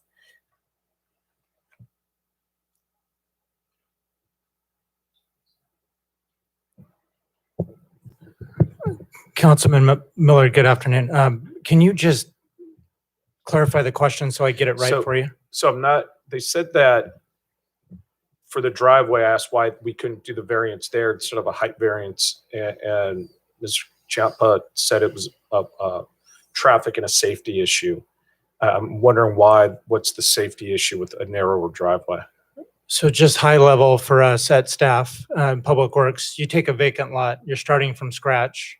I mean, you're always going to start with a two-way circulation driveway because it does function better, particularly when you're dropping in grade. I mean, your traffic engineering team, the civil engineer who's on here tonight, I mean, we should also hear from him a little bit. Everyone's going to tell you that if you go a little wider, it's going to allow for passing, it's going to allow for better access to the site. So typically you start with a vacant lot, you're going to go for the two-way circulation. when you look at 12 feet, particularly with walls coming down on both sides, anybody who's ever done that, driving anywhere, that's going to feel pretty tight, pretty hard to deal with. So you're going to want to look at other things that maybe either shorten the dimension of that or do other things. So the architect did a lot of those reviews and working with us. Again, the civil engineers here tonight, they're required to also sign off with their license in the state of California, just like we are, to make sure things are safe, that they function, and that at the end of the day, you have a project that meets the intent of the code. And the code's asking for two-way circulation. There's an option for one-way circulation, but it's definitely not preferred from. So our there side is of an it. option for it. Yep. Okay. But again, the civil engineers here tonight, he's sitting up front if you want him to dive into more detail on that. Well, driveway I design. guess what I'm getting at is with option B, Ms. Wisniewski, you said that it requires a variance, but we don't know what it is. Is it, so it's hard for me to know if this is a valid option or not, since we do have an option for one-way traffic. And it would look like the way this comes in, you would actually get what the applicant was talking about is you would come down, it would flatten out, then you would come down, it would flatten out again. And so you're not at the full 15%, but for a very short period, because you've been able to temper that down through multiple stages. You come in and turn left and then turn right to go back down. I would be interested in knowing what that variance is, what the variances would be needed. It seems like we're talking about a piece of property, and I understand this is a unique piece, but it doesn't even have enough slope to trigger our other zoning codes that we put in place because of all the slopes in Dana Point. I'm a little concerned that we're allowing a lot of fill on this. Would it make sense to put cut in? I don't know. And I'm just going off the drawings that I have here. I don't know. It seems like that's a lot. And when we start talking about 7-foot high retaining walls and then building another 24 feet on top of those, it seems like maybe we're looking at the wrong design here. I don't know. So those are my questions for right now. We'll want to listen to some of the other council members. All right. Thanks, Mayor Pro Tem Miller. So I guess I'll now engage the civil engineer. Before I do that, I just want to, this is a complex issue, certainly. And there's no doubt that maybe there is doubt. So staff, you just at some point, if I'm wrong, correct me. Our engineering has said that this driveway, the driveways and the vehicle maneuvering areas, which are two different things, need to be certain maximum slopes and grades. And in order to build anything here, once you comply with that, you've got to be able to bring up the drive or the garage access to those grades. Am I correct so far? That's why we're here tonight. For discussion purposes, yes. Okay. I mean, actually not for discussion purposes, for real. That's why we're here tonight, right? If I mean, we're simplifying it a little bit, Mayor Federico, but for all intent and purposes, yes. Okay. And that being said, over the weekend, we found a way to the applicant's credit to add a little bit of slope, put a channel drain in, solve the really challenging drainage problem, and saved everybody a few feet. Are we confident that we've done all of that value engineering and there is no more value engineering to be done on slopes of driveways and vehicle maneuvering areas? I would just ask that the applicant civil engineer jump in and respond because he did all the detailed work on that question.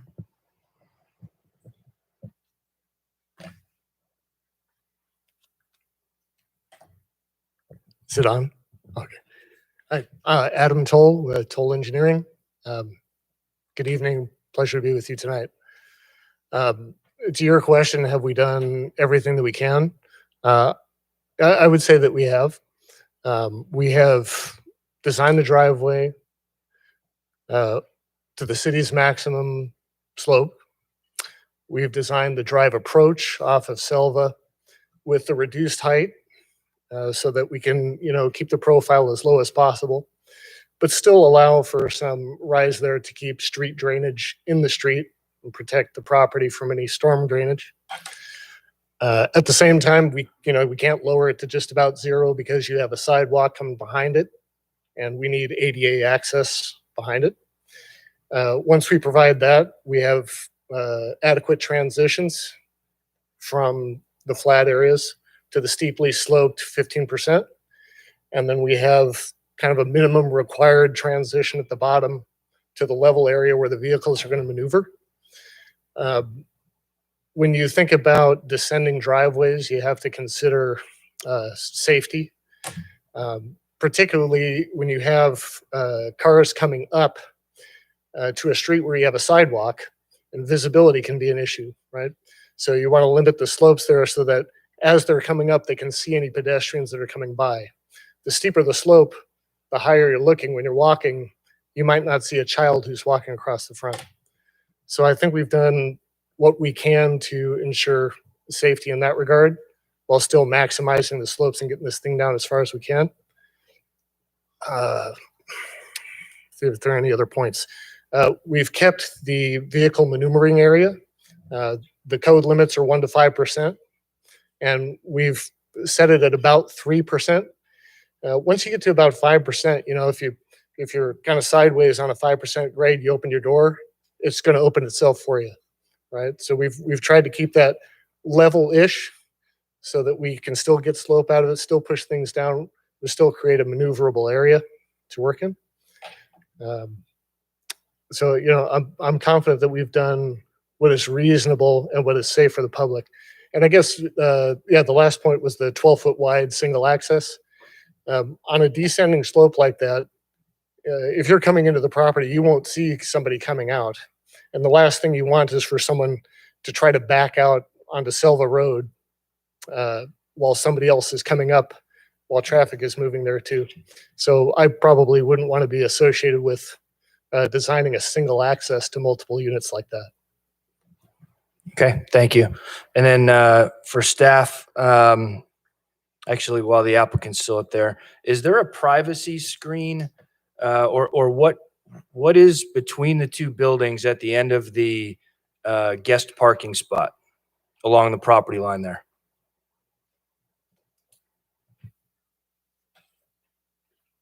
So by code, anytime you have a wall, finished surface in a drop more than 30 inches, you must provide a minimum of a 42-inch high rail. So there is a 42-inch high rail above the parking space. So when the car does pull in, there's a solid wall there that's 42 inches tall. Code requires that to be the minimum as far as the guardrail. So that is planned on the, you can see those on the plans.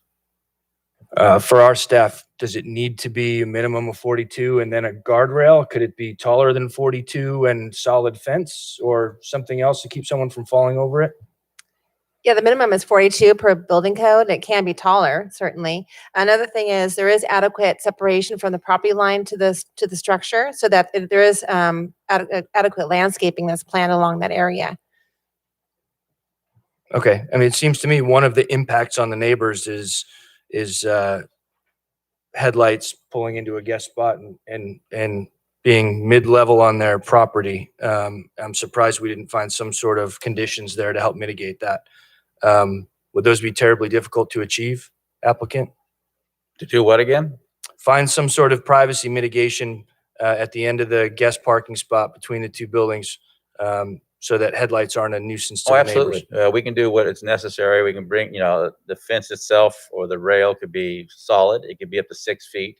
Again, one of the advantages we have, even though we have a 5-foot setback, it's not like the building itself is just parallel with the property line. It jogs in and out. So we have plans for landscaping there and all that to buffer it. So between that and mitigating the fence itself as far as solid, I think we can definitely handle that. Okay, thank you. I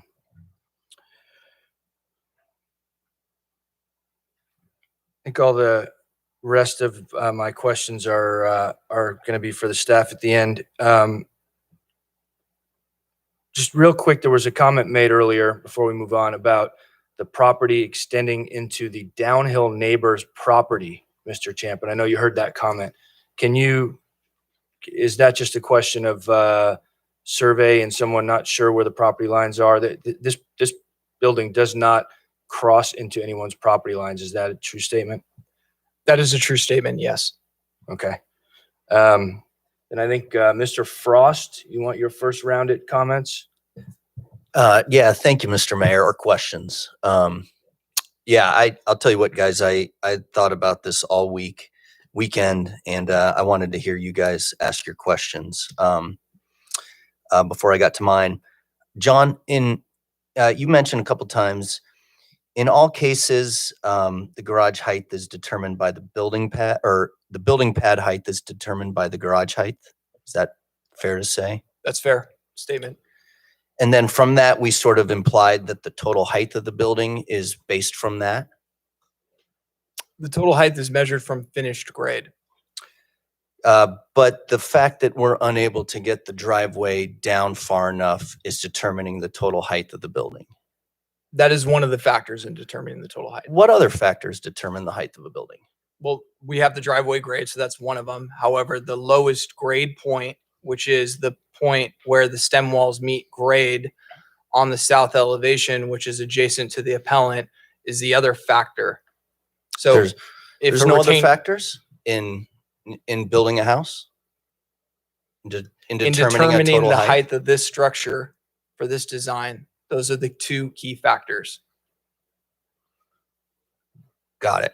Okay. I would generally say the height of the walls themselves too, right? When we measure, right, when we look at plans, we've got not only the garage itself, but certainly the height of the walls. Are you referring to the plate heights? Yeah. Yeah, that is one of the factors, correct? Yes. Okay. Yeah. So we've been talking a lot about the driveway and the garage, which is a component, but it's only a component, correct? Correct. And in your mind, have we done everything possible to reduce those other components? Or is that not for you to say? I'd like the applicant to respond to that. Thanks, Mr. Williams.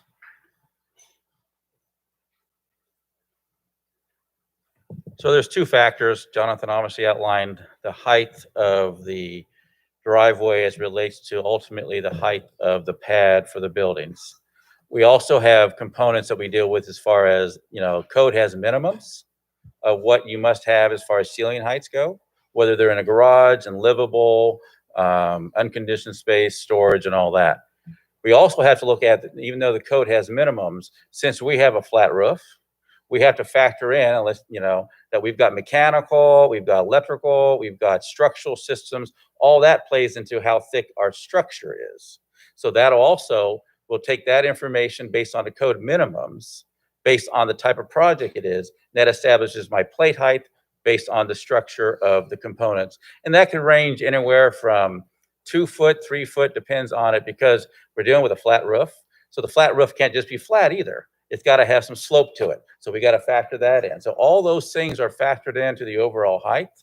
And if you know what we've been doing, in addition to working with Toll to reduce to get a little more slope, we also looked at the fact that the state of California mandated all new projects must have solar. We have no choice. So we originally, on not only unit A, but the unit B and C, in order for the solar, we didn't want to just put solar on the roof and have the outside of the solar exposed. They're not the best looking in the world. So we put a parapet around all the units so that the solar itself could also sit within that well. But then when we started looking at it with Jonathan last week, I said, okay, let me just figure out, there's two ways we can look at this. We can do what the state says is a minimum. Doesn't mean the entire house or complex has to be 100% solar. There's a minimum percentage. So I talked to the applicant and said, if we can get just the solar panels, and I'm specifically talking B and C, just on the garage portion of it and not over the living part of it, I can reduce that parapet or eliminate it altogether. And I thank you for doing that. Just, I guess I should ask straightforward. What are the size of the walls in units A and B and C? Size of the what? Size of the walls. The size of the walls. You mean How the height, tall? How the tall height is of the each room? walls? Height of the walls. They range from the garage area at 9 feet, knowing that we got mechanical that drops below that. And the same thing, we've got some large open spaces in the livable. They start at 10 and they drop down. So the structure might be at 10 foot, but it also factors in that we've got really the maximum height. We kind of go down from there. Probably when everything gets done, when we deal with mechanical and structure, we're probably going to end up with a finished ceiling height anywhere from 8.5 to 9 foot based on the present height that we have allocated right now, knowing what the engineer, the sloping of the roof, mechanical and all that, because I don't have a peaked roof in here where I can hide things within that attic. I've got a flat roof. So I have to kind of say, okay, worst case, I need to be able to get all that to fit within that envelope and still have a decent height for a condominium. And so that's the height that we have. Ethan, okay, I thought I had seen 9 feet, but okay. Okay, so 8.5. So you're not terribly high there, but you are higher than you need to be. Well, than some people would say you need to be. What was the height of the story poles out there? Story poles reflect the parapet heights. And I'm sorry, what were the at that time? What was the parapet height? Oh, It's 18 inches. 18 inches. Got above what? Above where we're at now? No, 2.86 feet above where we're at now. For the back building, correct. Got it. Okay. And then real quick on the retaining wall, just because there seems to be confusion, because I thought what Brett thought. I read that and I went to that code and I looked at 3, and you're right at 3. But can you explain to him? It's further in the code. There's number 5 and it says subdivisions. Do you think when we wrote that whenever we applied that we were really thinking about taking single family lots when we subdivide them? Or isn't that really thinking, I mean, those are for large Lennar homes, KB homes going out on top of San Juan Capistrano doing major grading. Isn't that most likely the reason for having that? I can't necessarily opine on why and how that was determined. However, staff has reviewed the code and ensured that the project does qualify as a subdivision, and that's the method for measuring the height. And it is subject to planning commission determination, which is identified in the staff report in the code, and the planning commission made that determination as well. So you would have sent, if we did retaining wall, you would have sent a letter out to all these guys saying, hey, we're going to build an 8-foot wall. And then it was their job to determine that, hey, somebody might build a 24-foot house on top of it. The project would require noticing for the condominium map, as well as the retaining walls, as well as the 3-unit subdivision or the 3-unit development. So they would have received a notice. Story poles would not have been erected, but they would have received a notice. Probably wouldn't have said variance on it though, right? If a variance was not required, it wouldn't have said variance. Okay. I think we might want to change that going forward. We have some vacant lots in the city of Dana Point left in Leonard Village. And I think that would be a bad precedent to try to get around it. For me, I would be having the same exact questions, whether we did the retaining wall in 24 feet or we have here. In my opinion, we're at the same exact spot. That's my opinion. Let's see what happens. Mr. Williams, can I ask you a couple more questions? Councilmember Mueller asked you this, or mentioned it, and I sent you an email yesterday asking these because you did do site plans for options A, B, C, and D. Can you tell me roughly what you think the things would be? You don't have to be perfect, but I guess I'm curious also. I'm very curious. The heights, the building heights of buildings B and C off the plans you drew. And I know that you guys haven't validated them, but I'm trying to figure out those other options, which I think are possible. Trying to figure out how much height we can save these guys. Well, it's difficult at best to be able to determine the height of the initial option A was real preliminary. We had not even contacted Toll Engineering to see if our driveway concept will even work. So I really can't say, hey, based on limited information, based on a rough plan, we could have lowered it this much. That's difficult. Plan B, though, we felt probably we could get it down some, but in talking with Toll, and then obviously when Public Works said, hey, that 12 foot, we do, if you guys are familiar with the way it works in Dana Point, we have initial meetings with staff, and then we get to a point where we feel that we have a pre-design, ready to pre-submittal. So we did a pre-submittal in October. That's when staff came back and said, these are all the areas that we have concerns. And the big one was, you're not going to be able to get this driveway to be a one-way, so you need to redesign that, which shifted everything. So we weren't able to get to the next level. So I would say based on that option not even being an option, to be honest with you, Plan B is not even an option in our eyes. It's not an option in the city's eyes. It's not an option in Public Works eyes. It's not an option as far as a safety issue, as far as ownership of the property eyes. So we quickly, after we reviewed it, especially since staff came in and said, this is just not going to work. We're also concerned if I came down there, and let's say I'm not able to get a car that comes up and I've got to back out, I've got to make a 180-degree turn to probably pull into my Unit A because the driveway's on that side with a 12-foot wide drive. So we looked at that as options for deliveries and things like that. And between staff saying 12 foot's not going to work to you need to redesign it, that's where we came up with this. And so those heights, it's difficult at that level to be able to say, do we think we're going to be able to lower it lower than we have now based on what we just recently did over the weekend. We got this thing down to almost 3 foot lower than what the Planning Commission approved. Now, is it ideal? Do we like the way it is? Be honest with you, we pushed Toll probably harder than we should have. But Toll felt as comfortable as a civil engineer can be that this will work, but that's the most. That's when we said, well, okay, we've worked through that scenario. Now let's look at that parapet. If I can get that parapet reduced and move my solar, I can pick up about 12 to 18 more inches. So I'm pushing 3 feet lower.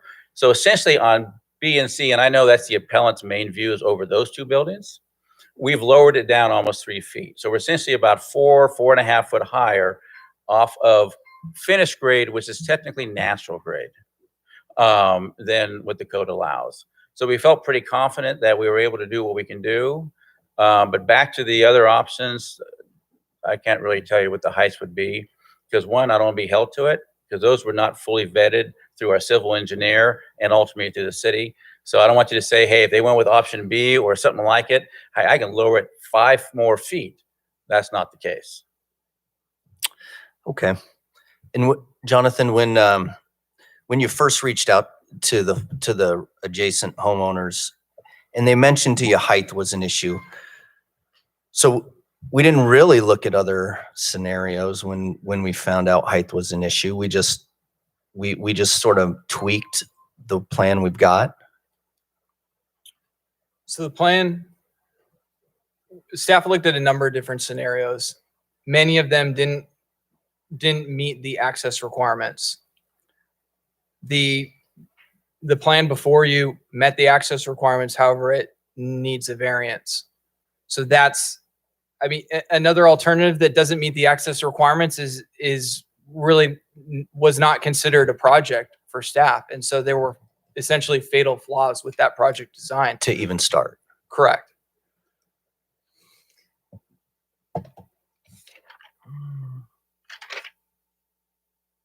Okay, just Mr. Mayor, a couple quick questions for City Attorney. And this is my first variance.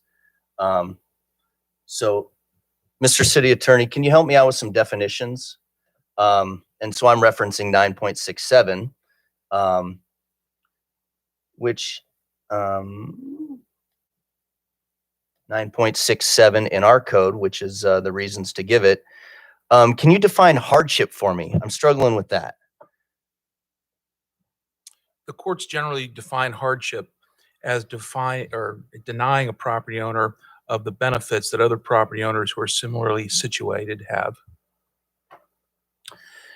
Does that mean there's a single family house over there? Does that mean we need to at least provide relief to build a single family house? Does that mean we have to at least provide relief for a duplex, a triplex? How do we measure that? It's very subjective. The law requires you to have what's called substantial evidence in the record to support your decision. So, I can give you some examples. We had a lot of discussion about this topic years ago in connection with hotels in town. Almost every hotel that had been built in the past was, and I don't remember the exact details, but it was higher than the strict interpretation of the codes allowed, and they had variances. So we had a hotel project in town, and the question was, did it qualify for a variance under this hardship issue? And there was a very strong argument that the council could have said yes, because all the other hotels in town had received the benefit of getting that type of a variance. Doesn't mean you have to grant it. It's just one of the things that you can consider. And you have to look at each property, each project, I should say, on its own merits. So it's kind of an interesting, almost paradox. On the one hand, you can say, well, gee, we're not being treated the same as everybody else. On the other hand, the law is very clear that just because everybody else got it doesn't mean you're entitled to it as some sort of a binding precedent.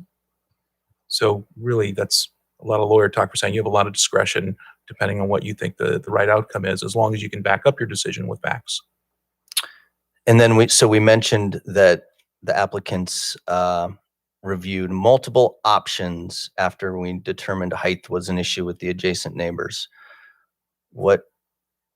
How should we define the options? I mean, should we have brought a plan for a single family house? I mean, what are the requirements to say we've looked at all the options? How would you define that? I think that's a very subjective term, and I can't really give you a black and white answer to it. If you considered options, you've considered options. I don't think there's any standard that says what is enough. And by the way, it's intended to be vague. It's intended to give you flexibility. The law of variance exists because the courts recognize that you can't necessarily have a one-size-fits-all zoning scheme. The idea is that you do your best to try and put the zoning together, but there are going to be circumstances where it just doesn't quite fit. And almost always, but not always, you're dealing with a lot that's either oddly shaped or on a slope. So when we're dealing with slope lots like this one, it's not uncommon to be dealing with these issues. And the final two ones, convenience and materially injurious. Convenience, we've heard that this is not a matter of convenience. Is the height of a wall a factor in determining convenience? Is the fact that you need 3 units a determining factor as opposed to 2? Convenience is sort of the flip side of hardship, I suppose. If it is a hardship, it's not a convenience. You're not supposed to consider things like just pure economics when you're evaluating the need for variance, on the one hand. On the other hand, there's a court case right on point that says every variance you grant is going to have an economic impact. So you can't ignore the fact that there are economics involved, but you shouldn't be doing it just purely for economic reasons. It gets back down to kind of the question of hardship, really. Is somebody being denied the benefits that everybody else has in the same zoning district? So if the zoning allows a certain height and then the law changes and someone's left behind and they came and asked for a variance to be on par with everybody else, that would be an oversimplified example of where, okay, it would be a hardship because you aren't being treated differently than everybody else. And so we might be willing to give you a variance. They're not entitled to it because the zoning changed, but it'd be a good basis to do it. And, I know that example has some similarities to our situation, but I oversimplified it on purpose. So I'm not trying to suggest one way or another what the answer should be. Thank you, Mr. Mayor. Frost, I'm sorry, Councilmember yeah. Frost, just wanted to clarify one statement you've made a couple times related to when we determined that the height was an issue.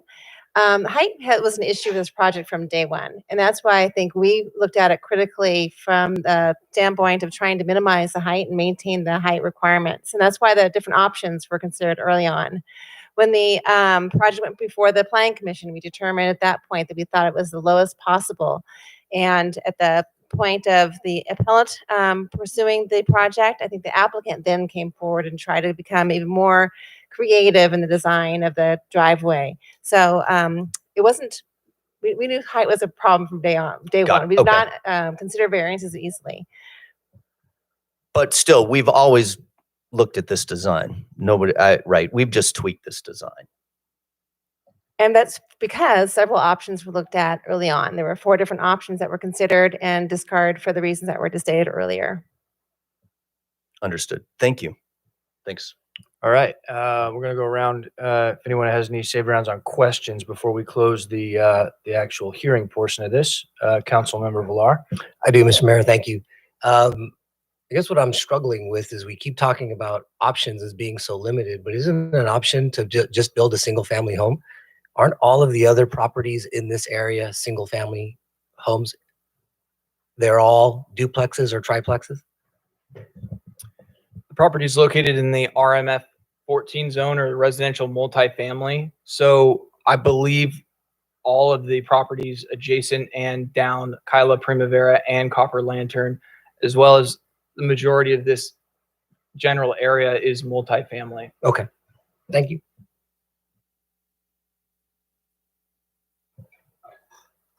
Mr. Frost, do you have anything more? Yeah, all right, Mr. McSort. Thank you, Mr. Mayor. I have 4, 2 for staff, and I guess will be the right time to ask for the legal opinion. I prefaced it, which applies A3 or A5, and I hope you've had enough time to answer that. If you haven't, I'll ask the staff the questions first. Going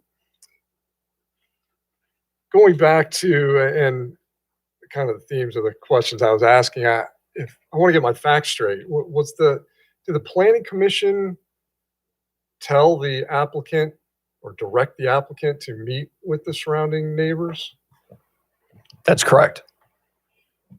And, okay, I guess I already have the answer that did not take place. So I won't ask that follow-up. And on a different thing, back to this wall that we're talking about, if it were built, then it wouldn't, the height of the building would be the same, but it wouldn't require a variance, but it would be built right on the property line. I need to understand, can the applicant build that by right? Does he need some type of, discretionary permit?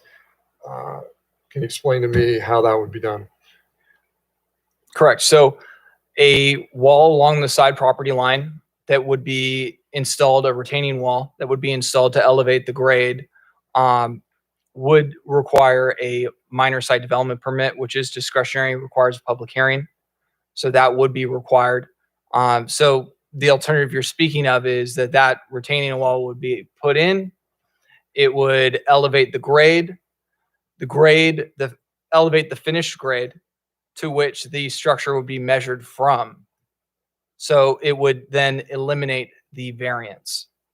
However, it would be, it is a discretionary, approval. So there's that component to it. Okay. Thank you. You answered that question. So now I will turn to the city attorney to offer an opinion as to the competing visions of our code. Sure.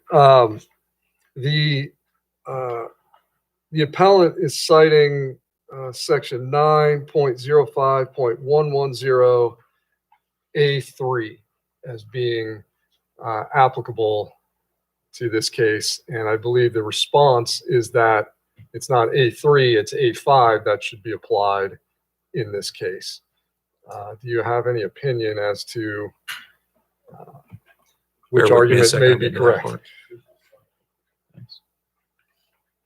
I was looking in the code instead of the staff report there. You caught me.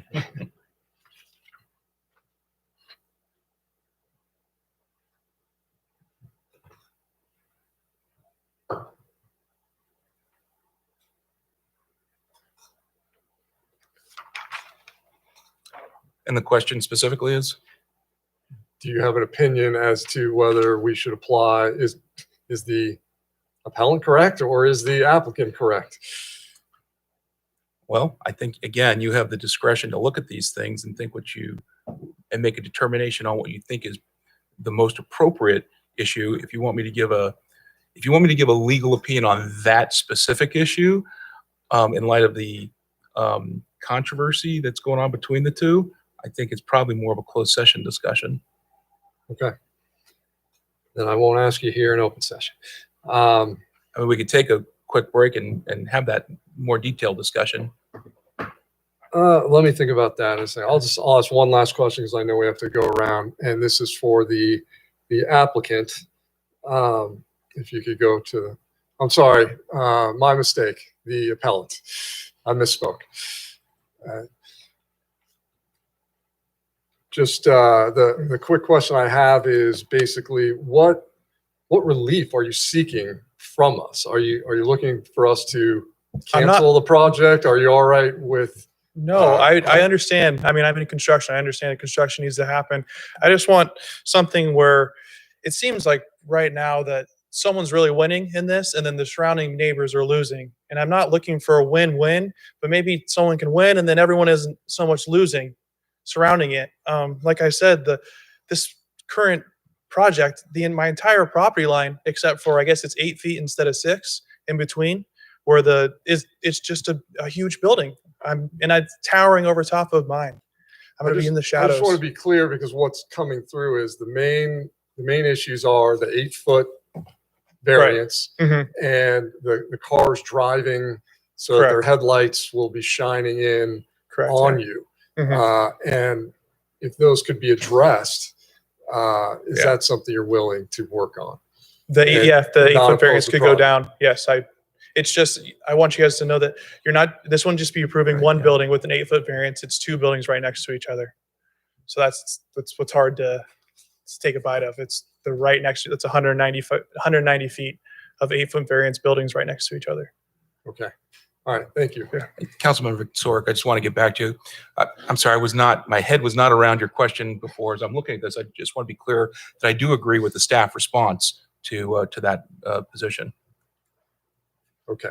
Then we have no need for a closed session, I suppose. I Thank don't you. think so. Okay. Thank you, Mr. Mayor. Mayor Pro Tem Miller. Thank you, Mr. Mayor. A couple questions or maybe one for the appellant. Let me start there, Mr. Williams. When you say yeah, go ahead for you.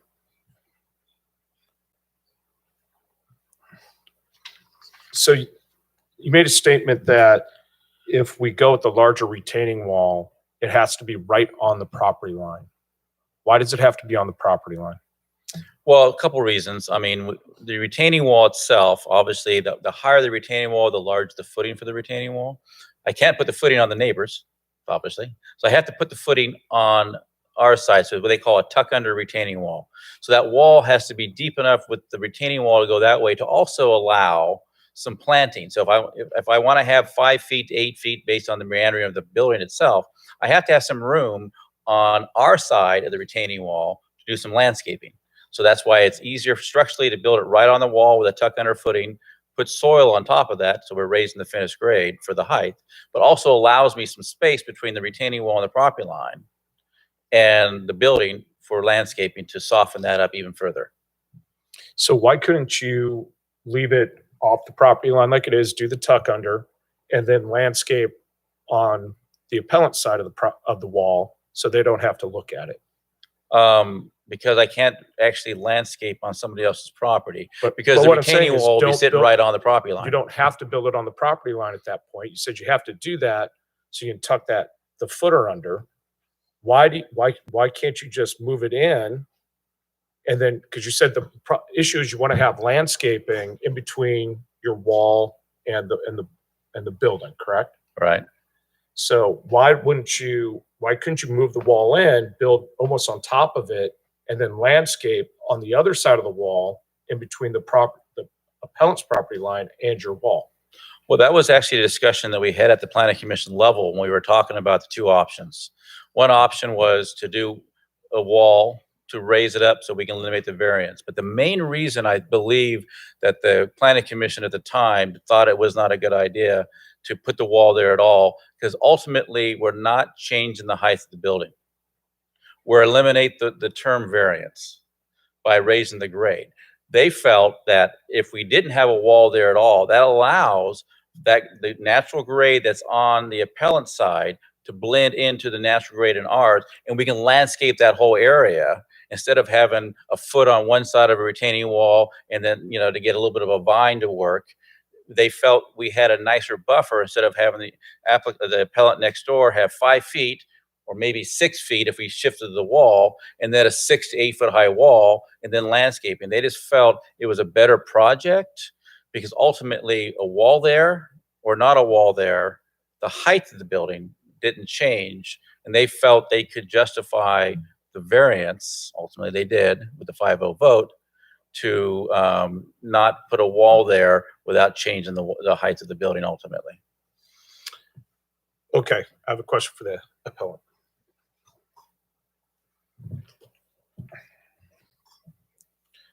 So one of the issues you've had is you're gonna have this large building right on your property, right on your property line. He's saying the height of the building doesn't change because he's gonna build a higher wall. Right. Would it be beneficial to you to do what I just asked about? Could you, if they push that wall in, If they, and landscaped, and then Yeah. basically build almost on top of their wall, maybe left a foot to do, like you said, vine work or something? to be honest, I think it would look exactly the same because the building itself is, instead of it being a retaining wall, so built out of cinder blocks or whatever they build a retaining wall out of, it's going to be the side of a building. It'd be in the same area. So then that 5 feet in between their property line where they're allowed to, they're going to put landscaping there anyways. So it's kind of looking at, if I'm looking at cinder blocks or if I'm looking at the side of a building. So I don't know. I'd have to Okay. look at it really to know what the difference would be. Okay. Yeah. Thank you. And I've got a question for staff now, and it was something that was kind of gnawing at me, and Councilmember Frost's question kind of jarred it loose. Do we have any other multifamily buildings in this area that have multiple buildings on the lot?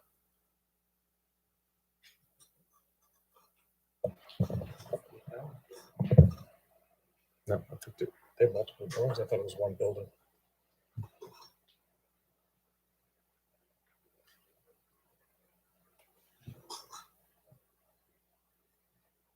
Okay. All right. So Mayor Federico just showed me that actually the appellant's lot has 2 buildings on it. I didn't realize that. I thought it was one building.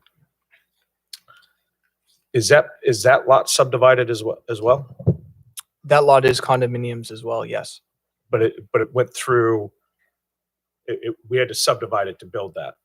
Just like we're asking here, because this seems, I was with Councilmember Frost on this, it seems strange that we're going to put 2 buildings on this small lot.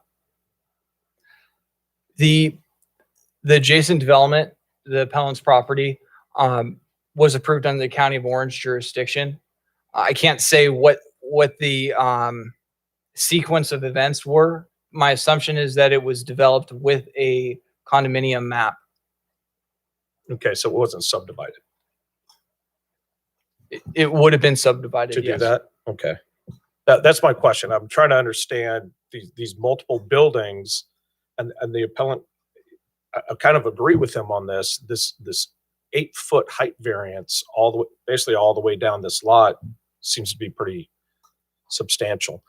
Is there any way, and I don't know if the appellants looked at this, and when you look at this, it's obvious they're trying to create views, and I understand that.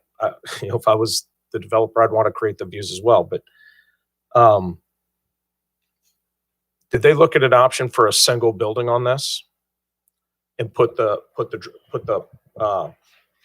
garages up at top and then do your ADA access through elevators or whatever to come down to the units?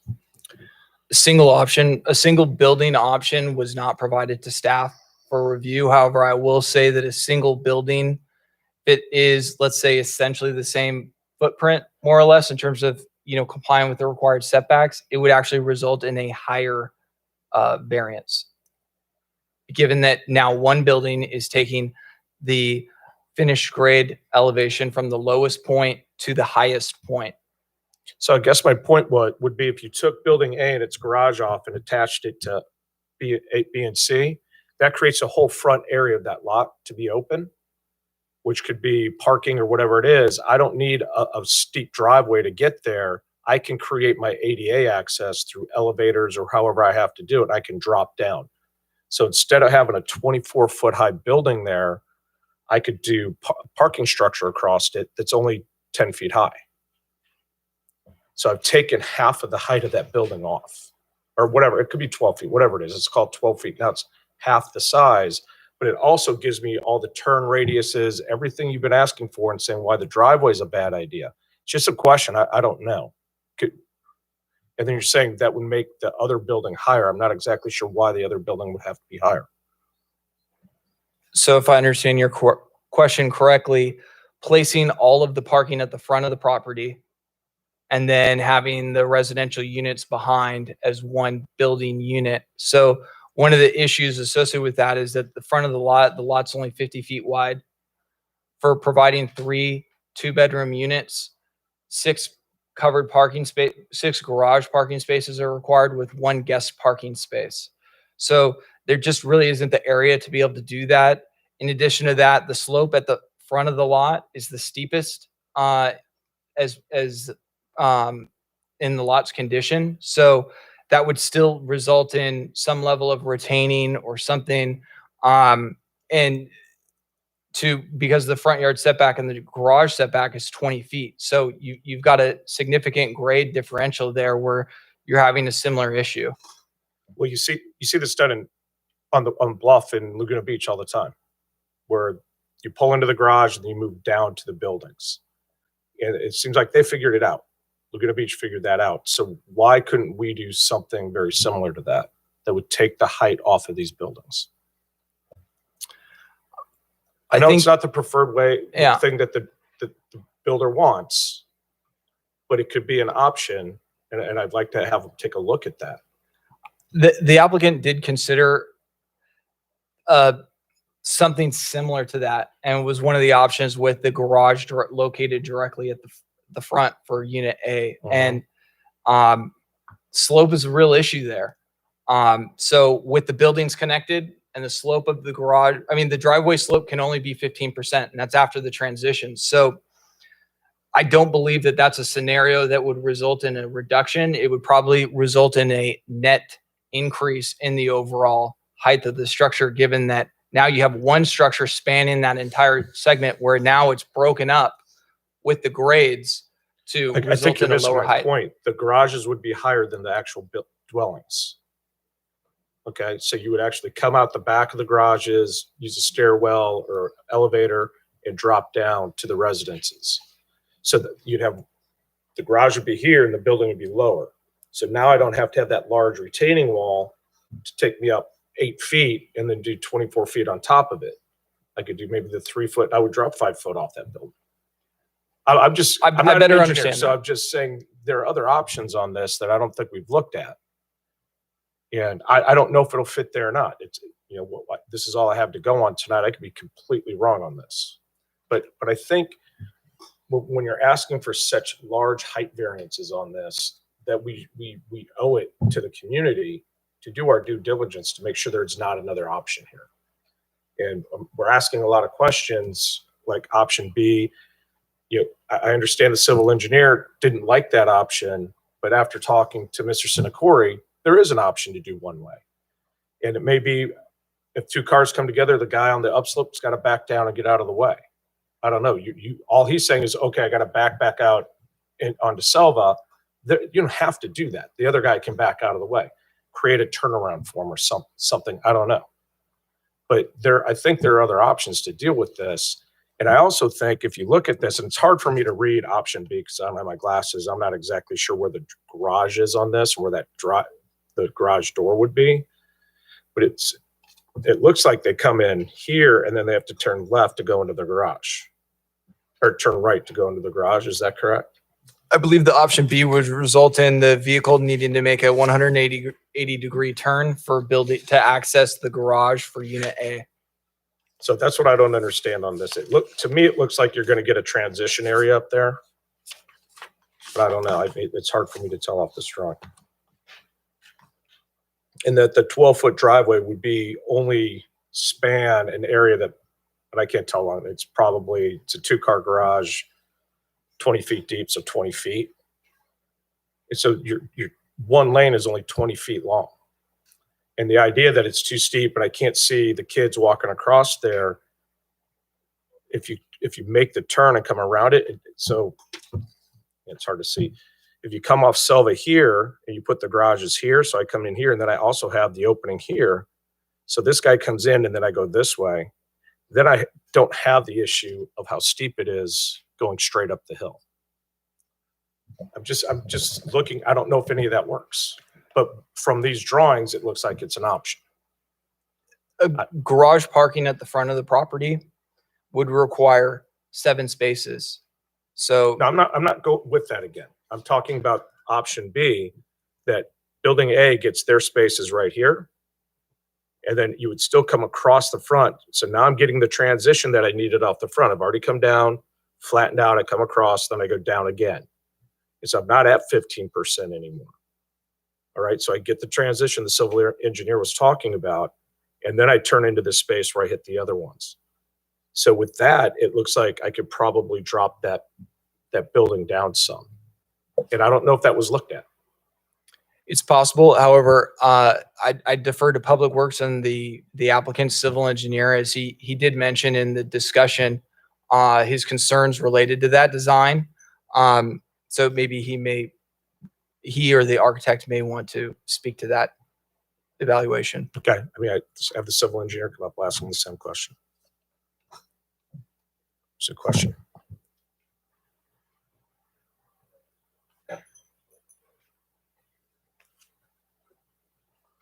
Okay, so I'm looking at this option B that the appellant handed out. If you want to hand him a copy of it. It's really hard for me to read it, so like I said, I may be totally off base. If you look at the lower drawing, Okay, I can see it, yeah. It looks like the driveway comes in on the left side of the lot. What if you were to bring it in on the right side, make that area on that building, the garage right on the right? So I could pull straight into the garage, but I also turn left to go down the driveway. So I get my transitions that you were asking for. I could drop down, transition over, and drop down again. Am I missing something there? I don't know. Again, it's hard for me to read this, so I don't know. Right, and it's very difficult to evaluate an alternative like that without a drawing to scale and to really be able to work out any numbers. But this is your drawing, right? No. This is the appellant's drawing for option B? This is the not, applicant for option B? this is, well, it's not, was prepared by the architect. And Okay. what I'm saying is that, so maybe I'm misunderstanding you. You're saying bring in a driveway on the On right-hand the side. right-hand side, Mhm. pull straight into the first building A's garages, so Sure. it's directly in, but also give the option to turn left and to go around the building, because now I come down off the street, I pull straight in, I make a left where it's flat, then I go down Okay. again. So now I get those transitions you were talking about for ADA reasons. Mhm. And I can actually get a little steeper there because I didn't start at the street, right? Yeah. So I can take it down a little steeper and transition it to get to the other building, which could drop the Okay. height off the. Yeah, I think I understand you. It's unlikely that you would have a sufficient room to make those turns. You would be making an S-shaped turn, right? You'd be coming So- in, Yeah, you would turn go left, around the building. and then you would have to turn right around the building. Yes. You wouldn't have room to make that maneuver with the building placed as it is on here. Why wouldn't you be able to make that? I mean, that's Because right the there. car- That's the probably what, car's- 30 feet wide, The car's turning radius won't allow you to make it. but it's not. I'm not turning around. I'm just making a 90-degree turn. And I guess stay there. Yeah. I want to ask staff this. So we have the 20-foot setback off the curb, correct? Could we issue the variance to make that driveway wider right there in front of the building? Instead of going with a height variance, we'll give you a variance for the driveway into that cut or into the setback. Is that an option for us? So essentially a reduction in the front yard setback. But we do that not off the building, but with the driveway. We'd use the driveway into the setback.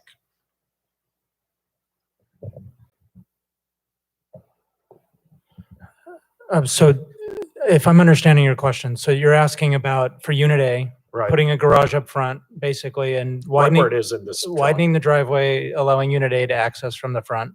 Right. And then the other two units would go down the drive, whether it's 12 feet, whether it's 18 feet, whatever it is, and then turn into the other garages. Correct. I think to Toll's point, Adam's point, I think that can be studied. I did some quick calculations right here. It may result in a reduction, but it really comes down to the applicant looking at that and deciding if that works for the project. I don't Well, think I mean, doing that. I guess the question what here the is- civil engineer was just stating is that he doesn't think the driveway in front of the building is going to be wide enough, building A, to make that S turn. What I'm saying in asking staff, could we give a variance so we could widen the driveway in front of building A and push it into the 20-foot setback? How I would answer that is you could deal with unit A by itself, have a driveway for it, have a space in between, and then have the other units take access to basically a driveway right next Yeah, to it. Driveways. I mean, in parallel essence, you driveways. get a wider driveway, but again, I think it would require them to study both of those scenarios. And again, without the data here, it appears That's you could interesting. get a I like that reduction. idea. You could Dual get a driveways. reduction, but you may not be able to answer the question tonight. Sorry, John, can I just mention one thing? The other challenge with that, Mayor Pro Tem, is that you then have cars backing into Selva. That is a challenge that would have to Well, look that's at. what I'm saying is as you come, When I'm talking I'm- about for I'm kinda unit, like- for unit A. yeah, no, I got this. You gave me another idea on this. I like what you just said. So you end up with separate driveways. You have basically unit A will have its own driveway going directly into its garage. B and C will have one on the opposite side of the lot going straight down where they have plenty of turning radius down there because there's going to be another parking space. But could we also put a driveway across in front of that unit so when the owner backs out, they can back straight out, not into the street, but have enough room to make that turn and go out the other drive? And it So would the- actually create some additional off-street parking. We don't want to speak for the applicant, but I think the safety ramifications of that alternative would have to be fully vetted. Can I talk to the applicant or the applicant again?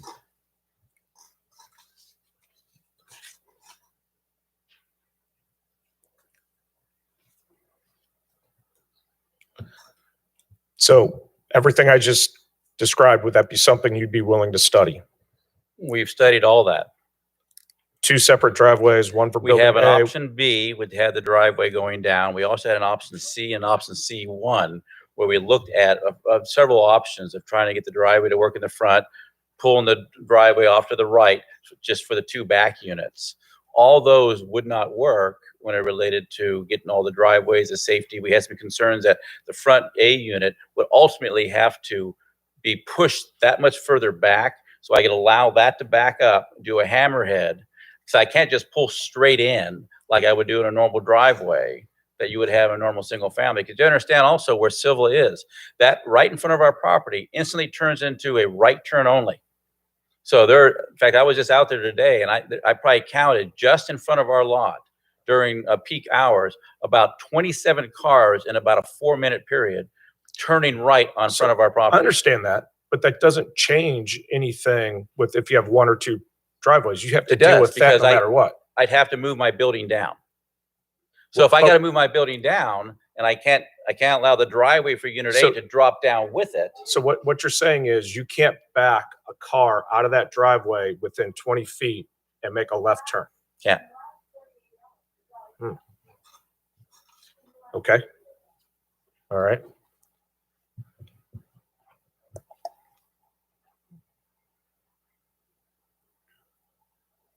So this is a question for staff. What are the landscaping requirements? And I would like to see that you studied that, so you have documentation on it. You said you studied all of that. We gave staff 4 options. We probably have tons of options before we even gave it to staff to get to the point where we are tonight. So staff, do you have that option? Have you looked at what we were just talking about?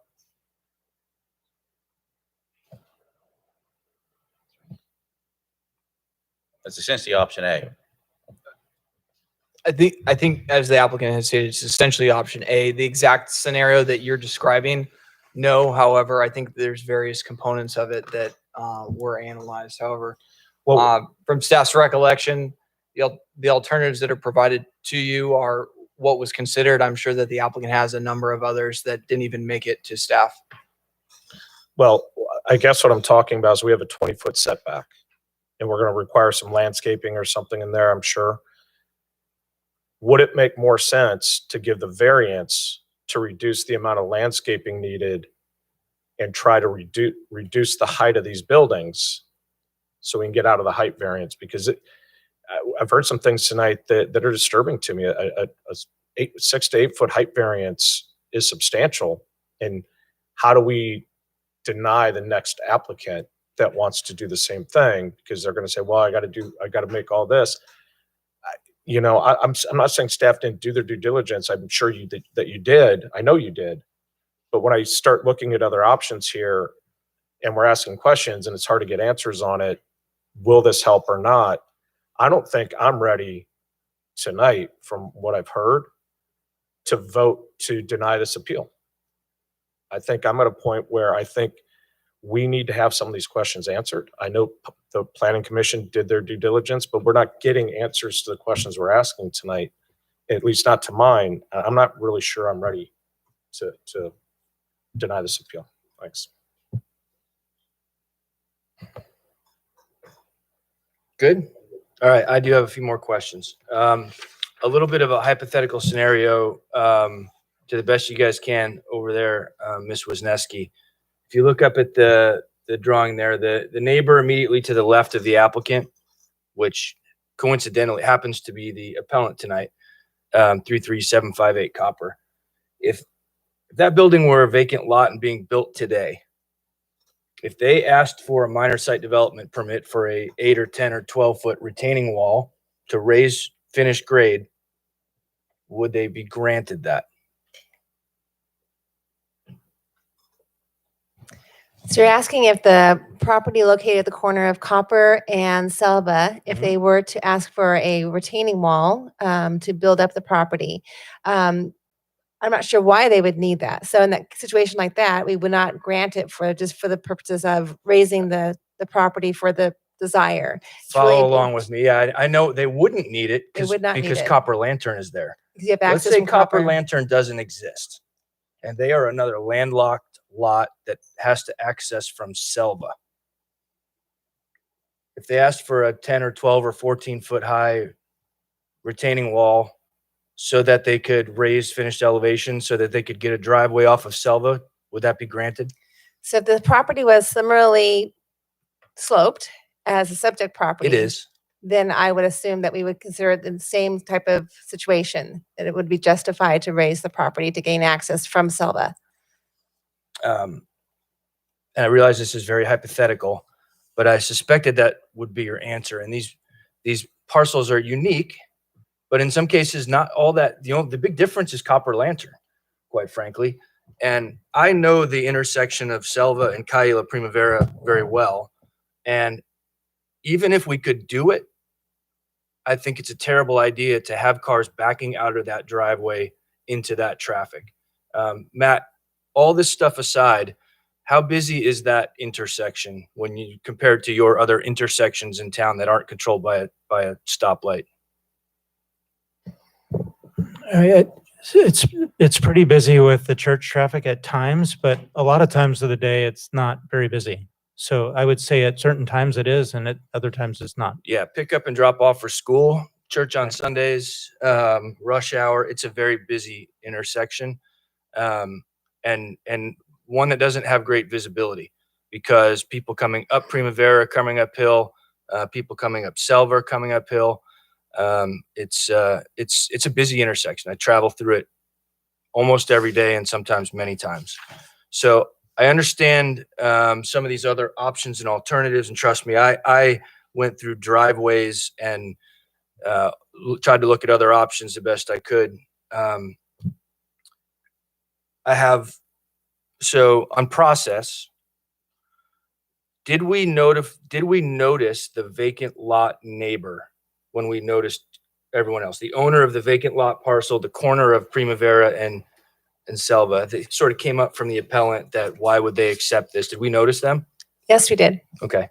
And did we notice all of the neighboring properties in accordance with our timelines and notifications? For example, we don't notify neighbors if a landowner comes up with an idea that they might want to build something. That is not the trigger for us to notify neighbors, right? How could we ever set that? So what is at what point by our own policies or codes do we notify neighbors? The code requires us to notify property owners within 500 feet of the property 10 days prior to the public hearing. Okay, and we did that? Yes, we did. Okay.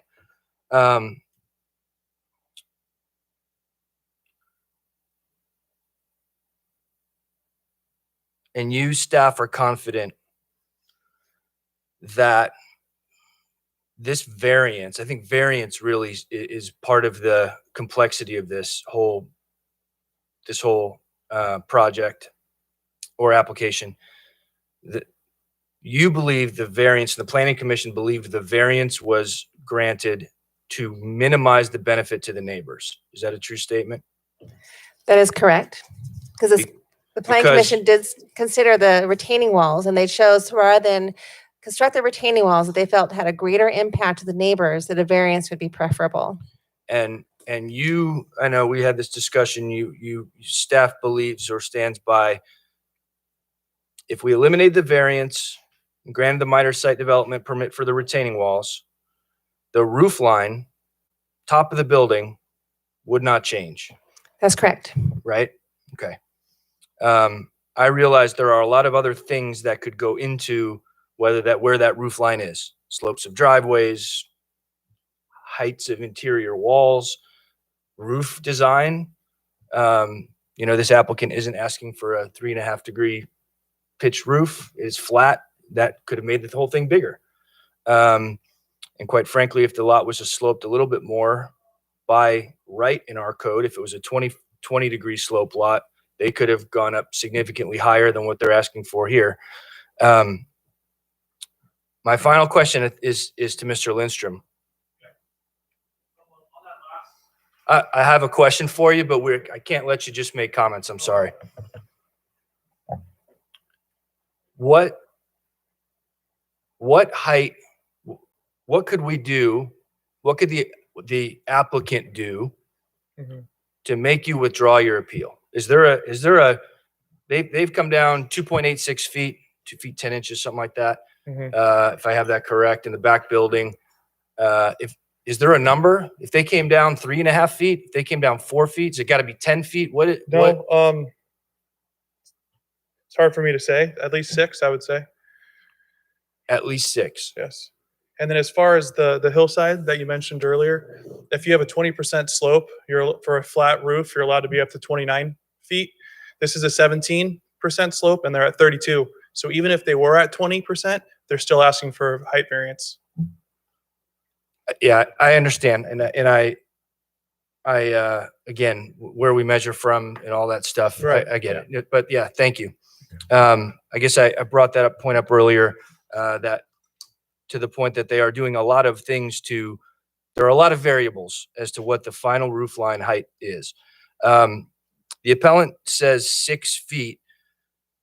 Based on the current design and some very rough math, if the 25-foot driveway up front was reduced, I drove around that neighborhood and I measured, in the Planning Commission report, there were a lot of pictures of a lot of the driveways that probably Mr. Lindstrom talks about on Kaela Primavera, on Copper. I stopped and walked around the neighborhood with a level and a tape measure and measured the grade of a lot of those driveways. Some of them are as many as 20 degrees, 20%, I'm sorry. And they look brutal. They're unique in that most of them are on wider lots where down at the landing, you've got a lot of room to maneuver behind there. This lot is much narrower than all of those. That being said, even if we went to 20% on the first 25 feet of driveway, that gains us another 15 inches. And even if we eliminated the guest parking spot between the two buildings, the area between the two buildings is relatively flat and level because there's a guest parking spot there. If not for the guest parking spot, it could also be pitched because you don't need to worry about a car door opening if it's not a guest parking spot. If it's just a grassy knoll, it could be pitched. If we went to 20 degrees on that, over 10 feet, we're still only getting a couple more feet. We don't get anywhere close to the 6% that the appellant is asking for, or the 6 feet that the appellant is asking for, even if the applicant did everything they could possibly do. And we've asked the engineer, we've done everything we're comfortable with. So it's a long way around. I don't have any more questions. You have more questions, Mr. Frost? Thank you, Mr. Mayor. Brett, I was just going to say, we can't give you 6 feet. The guy can build 24 feet. So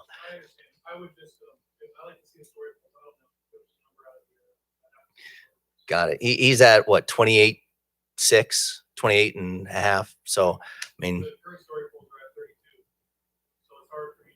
oh,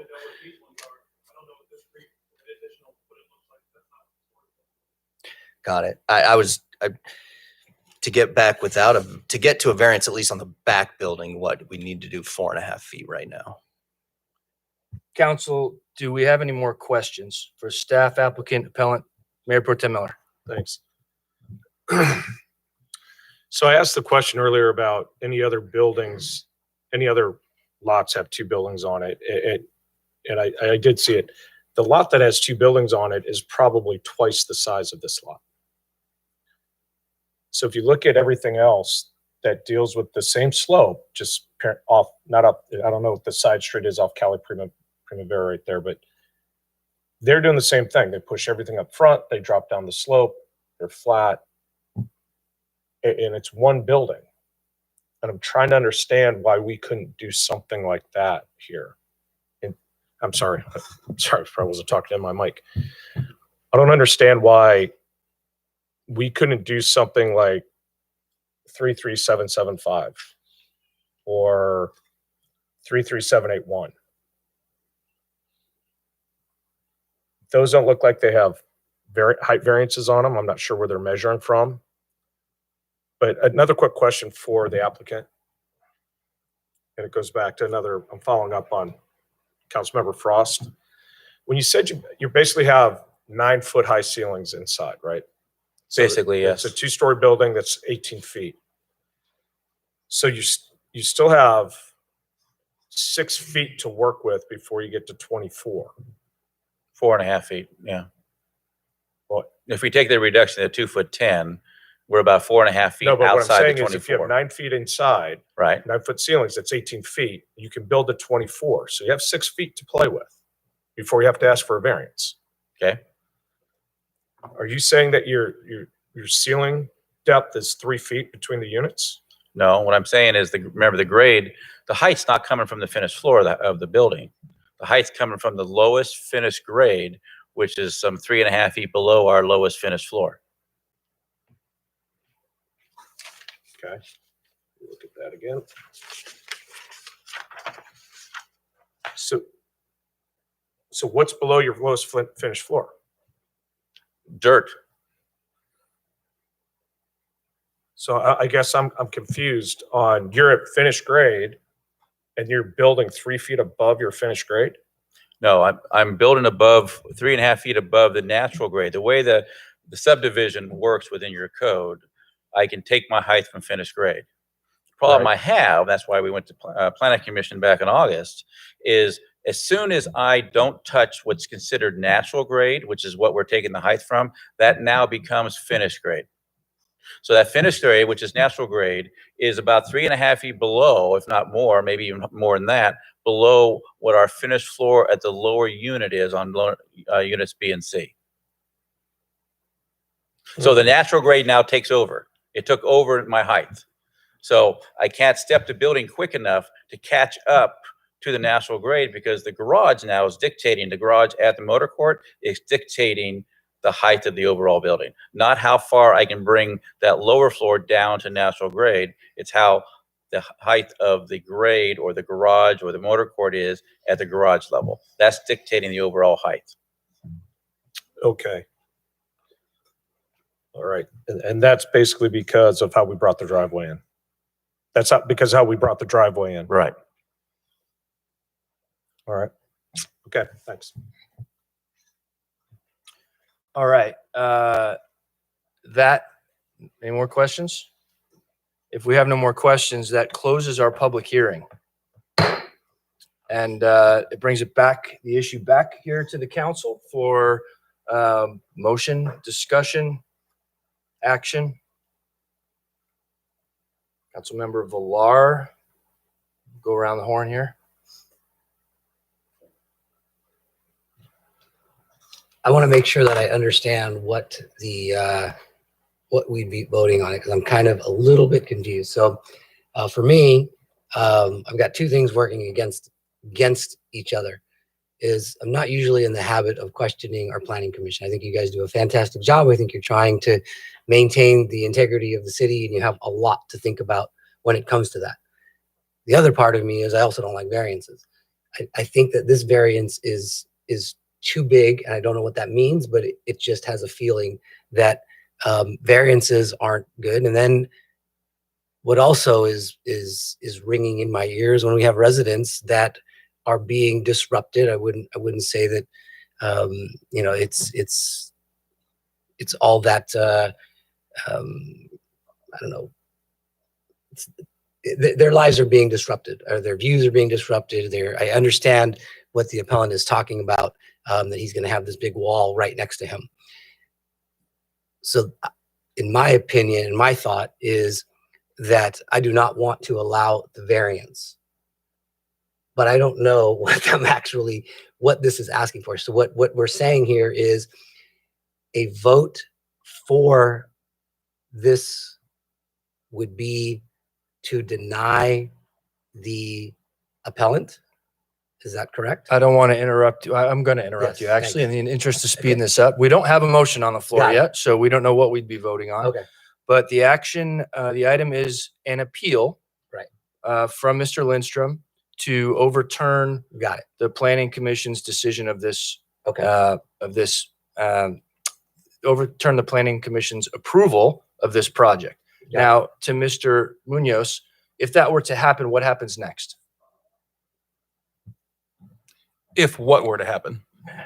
If the appeal was upheld, So the staff And the- recommendation is to deny the appeal. correct. The If staff the- recommendation is to deny the appeal. Correct. So if there's a motion to move forward with staff recommendation, then the project is approved.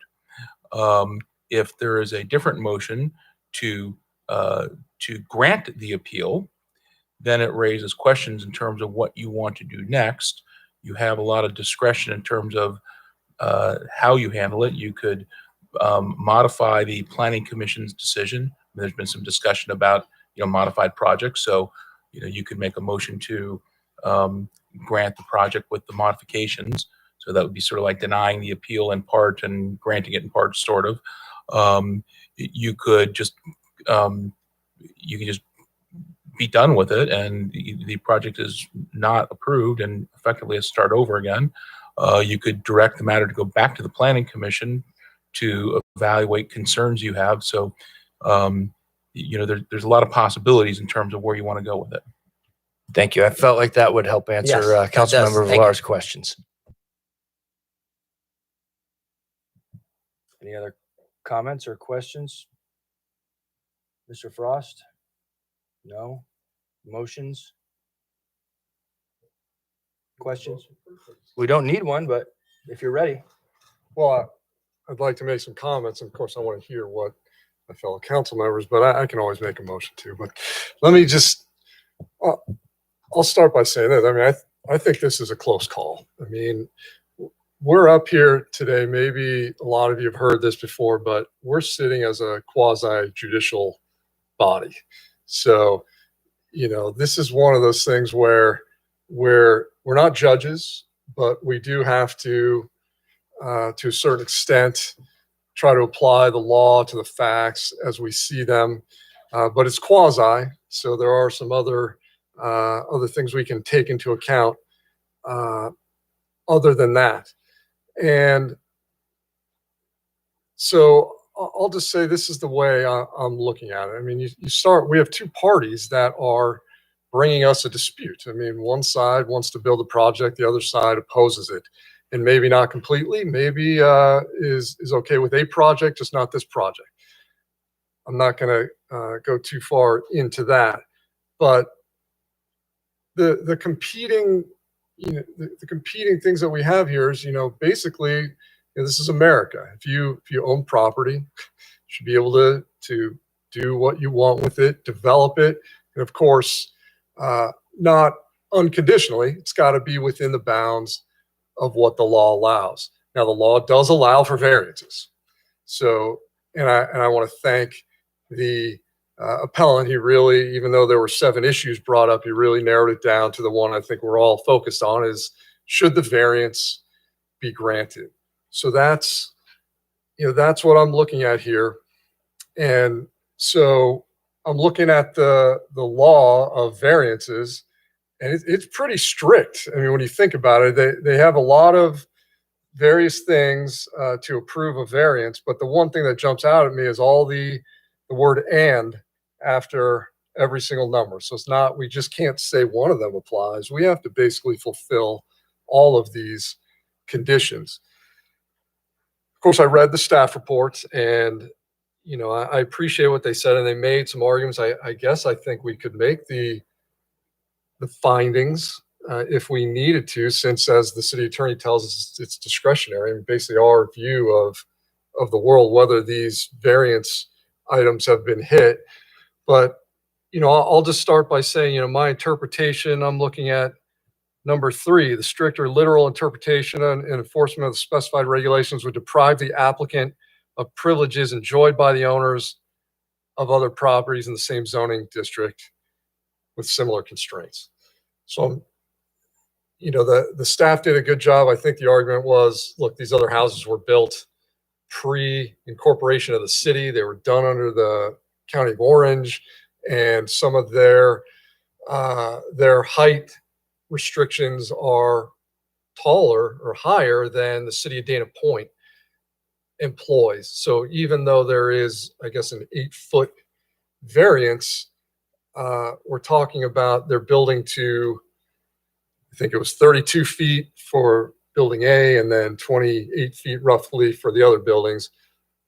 But they said some of the other buildings under the County of Orange could build, higher than the current restriction of 24 feet is current restriction, right? So they could build higher than that.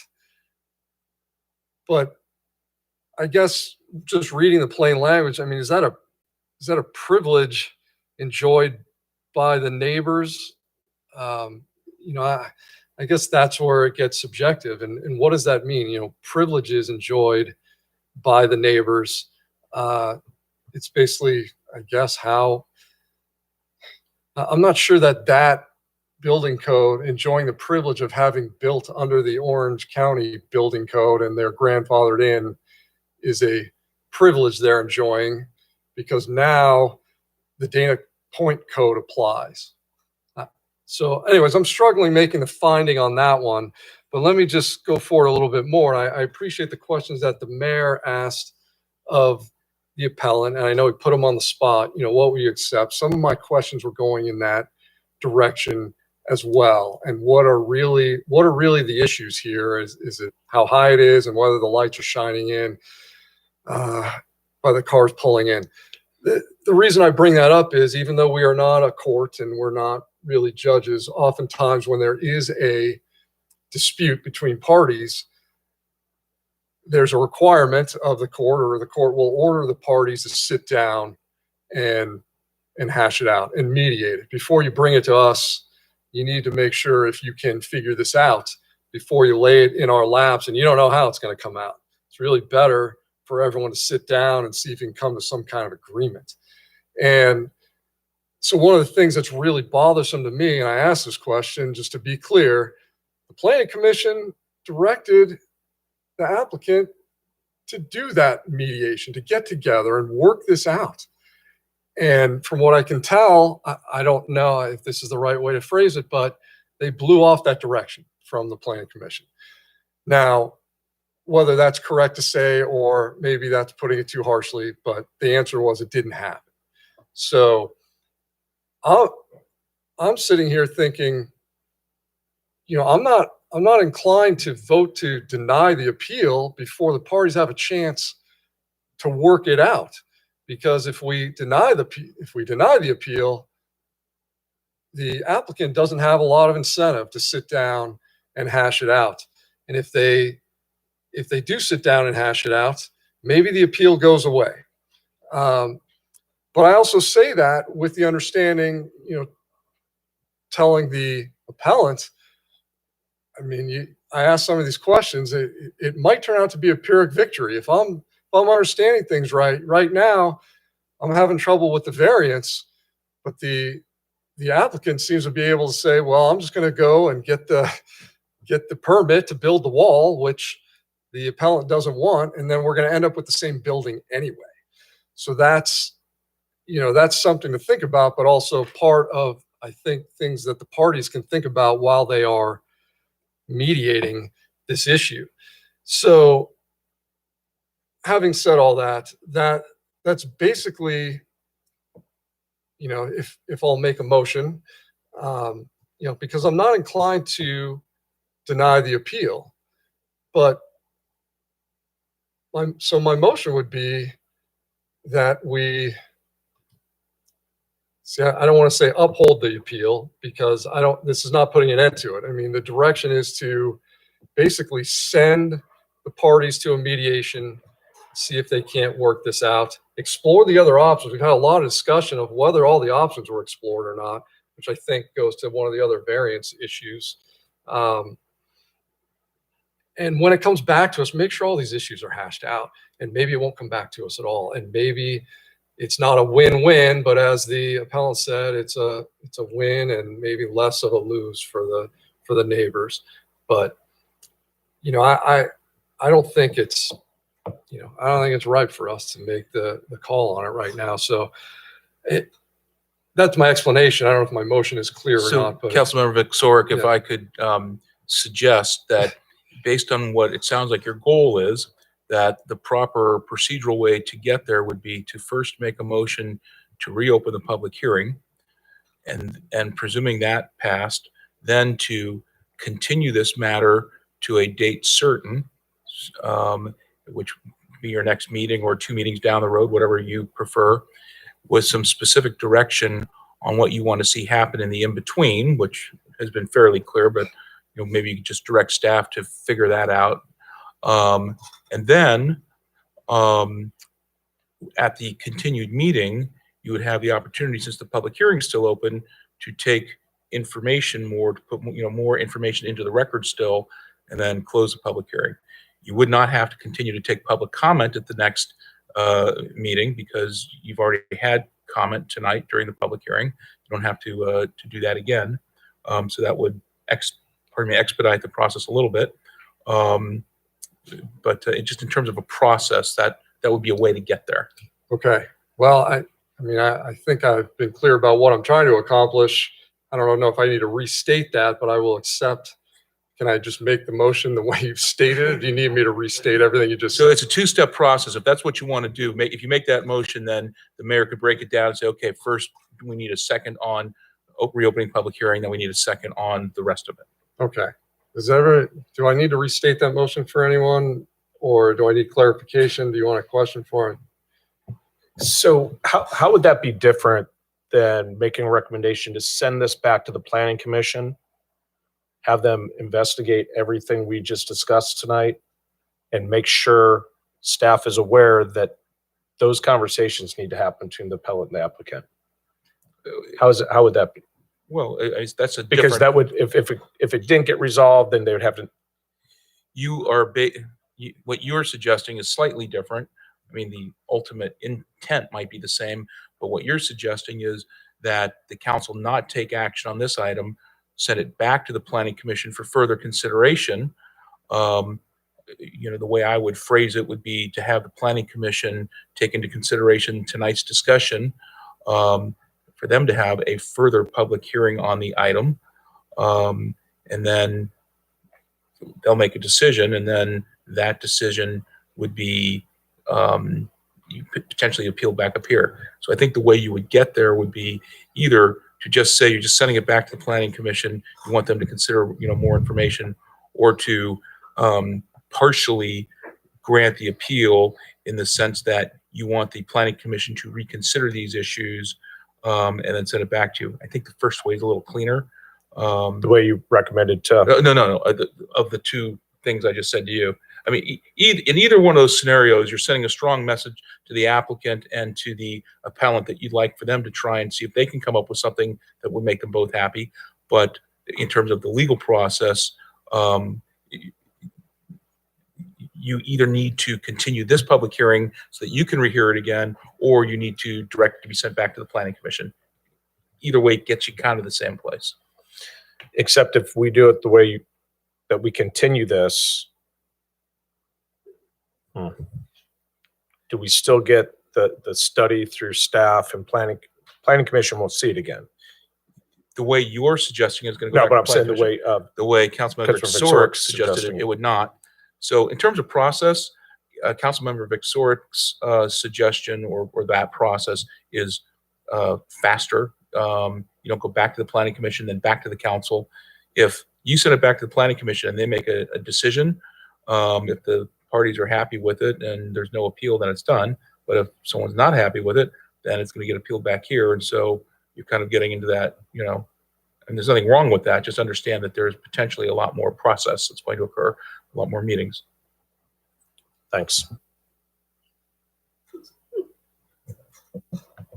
We do have a motion to reopen the public hearing, which would be followed by another motion or subsequently sending this back for further review, asking the appellant and the applicant to work together.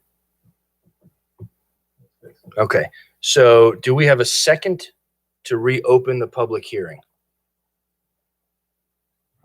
I'll second that. Interesting. That makes me think that makes me think you're not going to make your other motion. Okay. So we have a motion and a second. Any discussion on reopening the public hearing?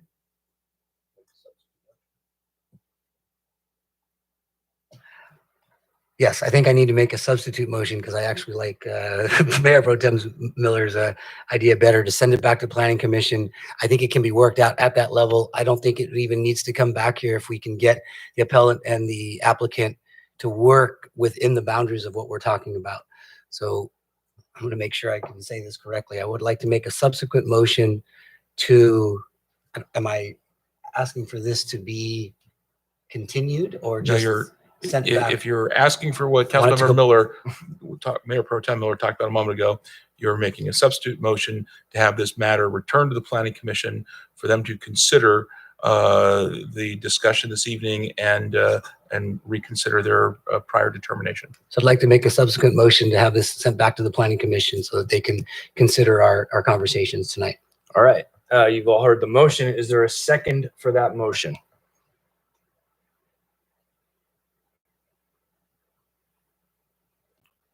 You can second both of them. If there's nobody else to second, it's going to fail. So. Second, I'm actually okay with either way. They've got to get in a room together. So I'll second Councilmember Villar's because I'm okay with it going back to the Planning Commission. All right. The substitute motion needs to get dealt with first. So as I think you've already made your comments about it, as the one who made the motion, Mr. Frost, sounds like you made some comments. Mr. Sorek. Thank you, Mr. I just want to be clear. The motion is sending it back to the Planning Commission, but not just for the Planning Commission to look at it and explore. It's for the mediation to occur, Yes. that the two parties are going to get together. Okay, Yes. that's all I have. Mayor Pro Tem Miller.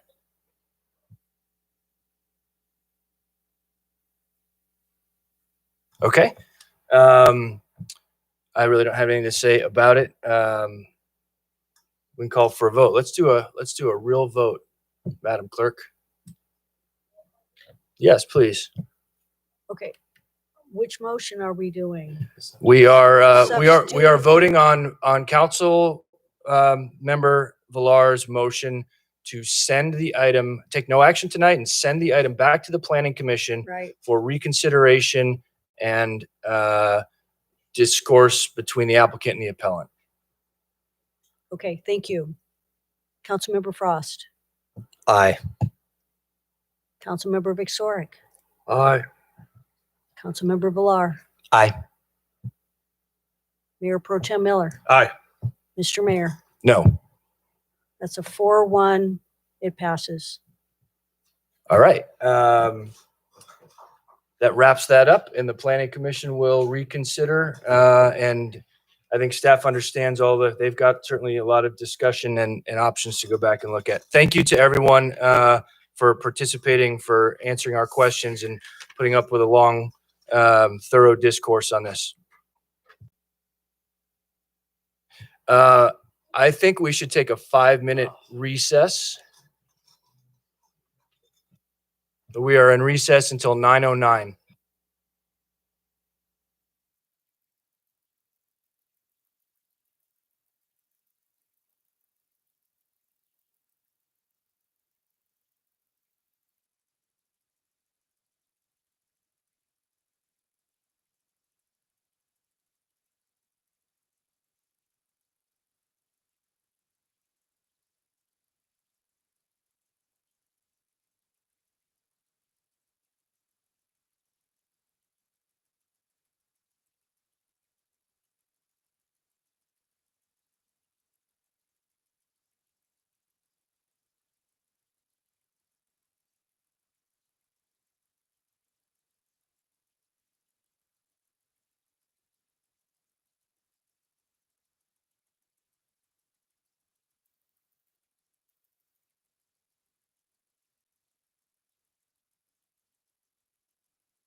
All right. Welcome back, everyone. Thank you for putting up with the break. It's been a long night. It's warm in here.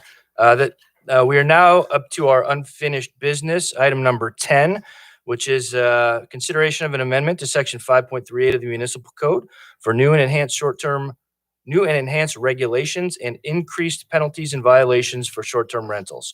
The recommended action is that the city council introduce and hold the first reading of an ordinance entitled, an ordinance to the City Council of the City of Dana Point, California, amending Chapter 538, Dana Point Municipal Code, amending regulations and penalties affecting short-term rentals.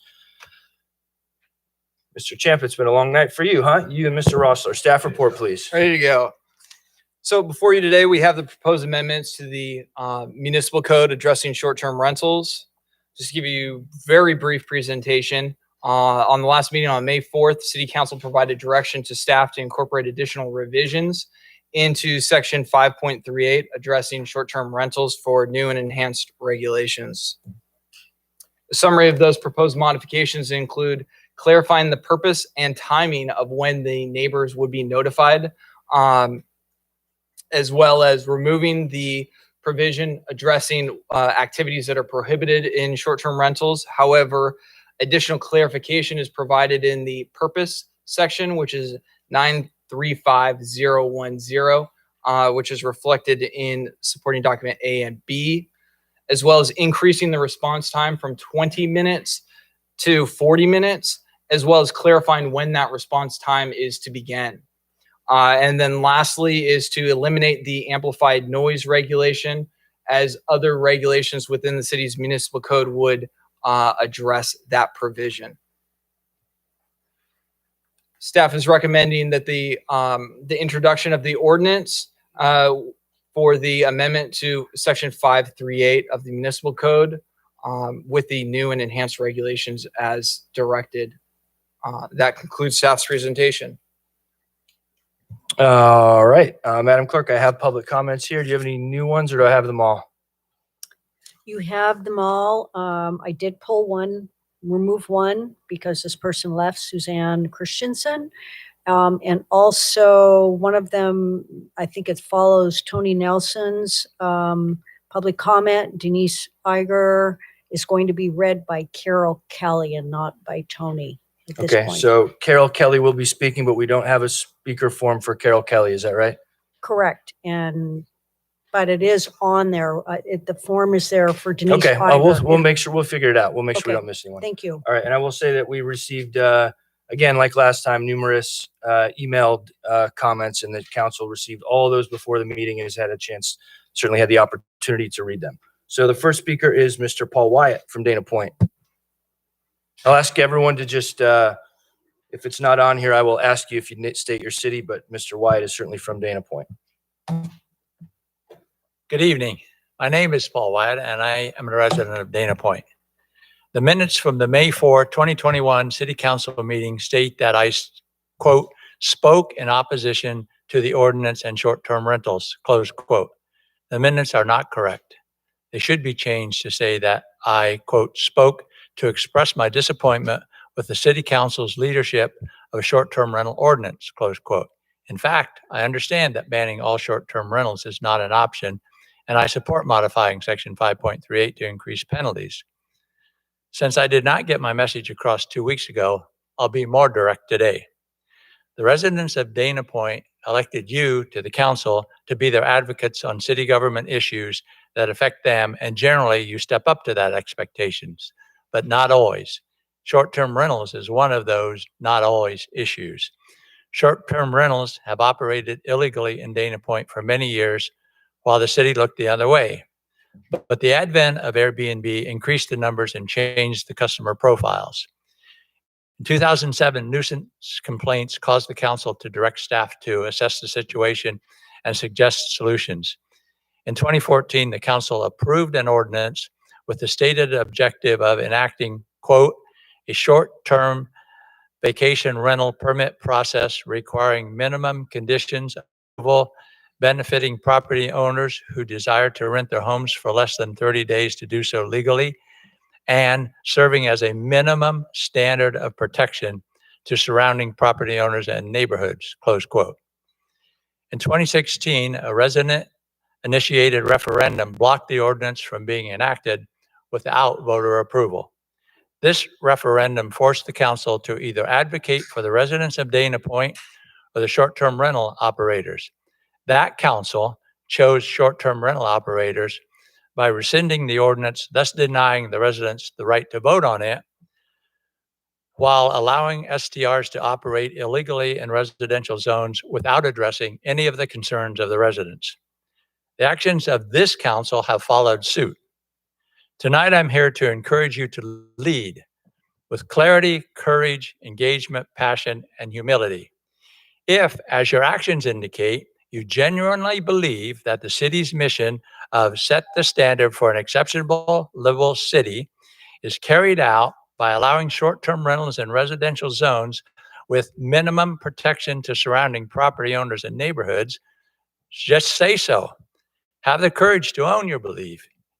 Engage to mitigate concerns, sell the benefits with, and have the humility to ask the residents to approve your decision at the box. Thank you. Thank you. Next speaker is Didier from Dana Point.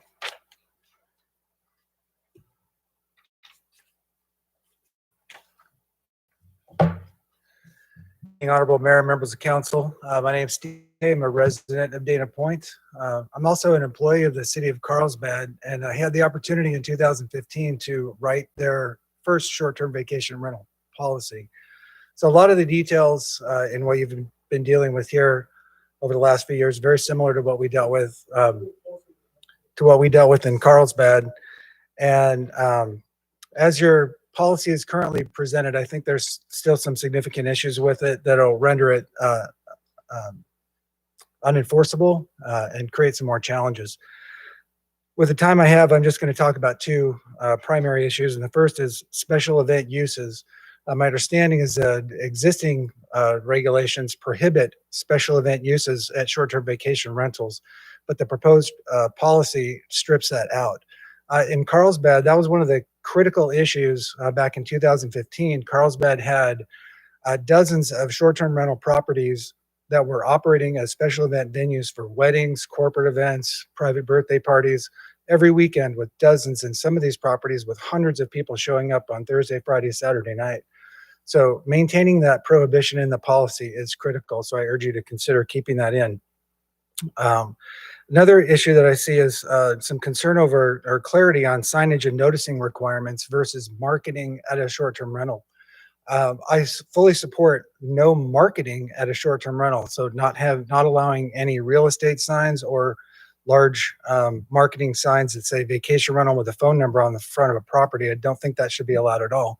But what absolutely has to be required if you're going to have a policy is a discrete posting near the entrance, 8.5 by 11 of the valid permit along with the good neighbor guidelines, so that an existing resident or existing neighbor, or perhaps a sheriff's deputy that's responding to a complaint, has the information right there of who to call if a complaint comes in.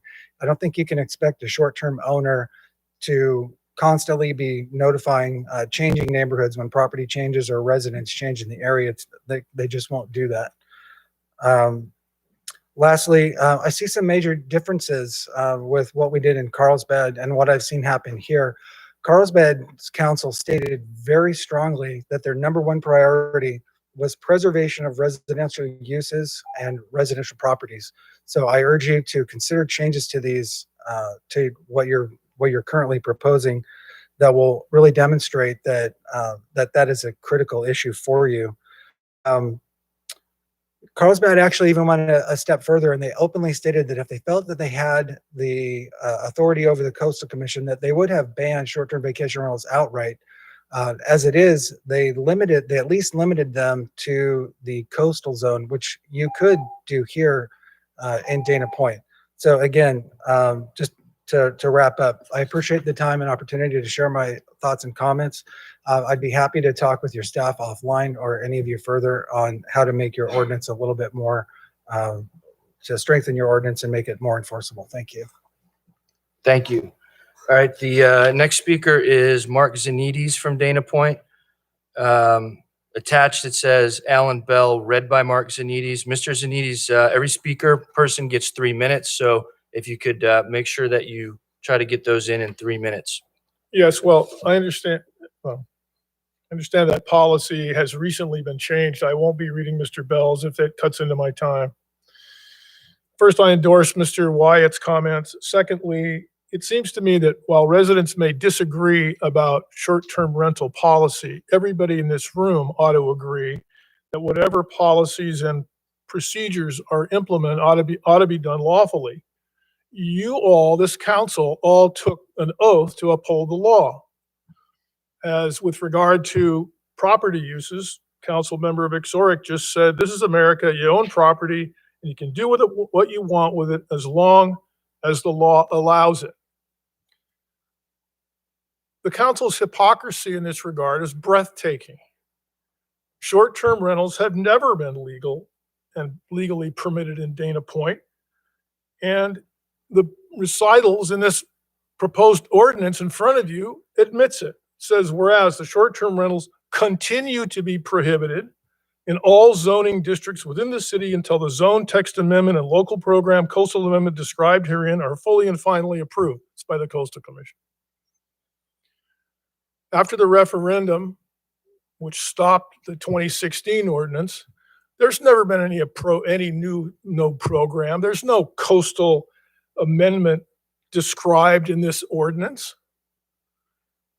The mayor last year rejected that part of the staff plan, which suggested that after the pilot program, the city would process a local coastal program amendment and zoning text amendment to formally adopt the regulations. You don't want to go to the Coastal Commission. Mr. Vixoric, Mr. Mueller made it clear ago, they don't want anything to do with the Coastal Commission. You're operating an illegal short-term rental program, and you propose in the pilot program to do the same thing. The fact that you might call it a pilot program doesn't exempt you from Coastal Commission review. The Coastal Commission gets to weigh in on this.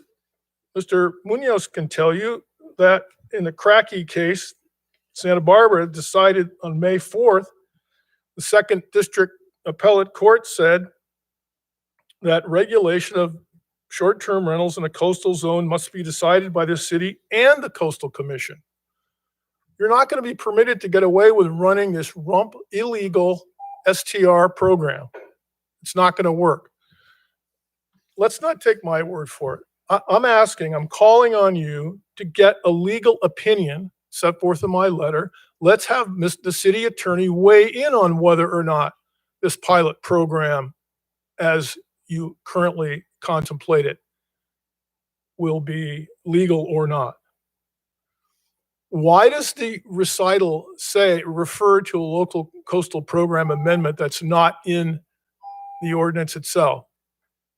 It's not atrocious lawyering. It's just deception. You don't want to go to the Coastal Commission. Let's have him opine on whether or not, in the absence of a zone text amendment and amendment to the local coastal plan, the city's continued operation of STR permit program is legal. And let's have him opine on whether or not, in the absence of those two amendments, the city's proposed STR pilot program will legally be permitted. Sir, Let's your operate time is legally up, sir. Thank you. Next speaker is Kim Tarantino from Capo Beach.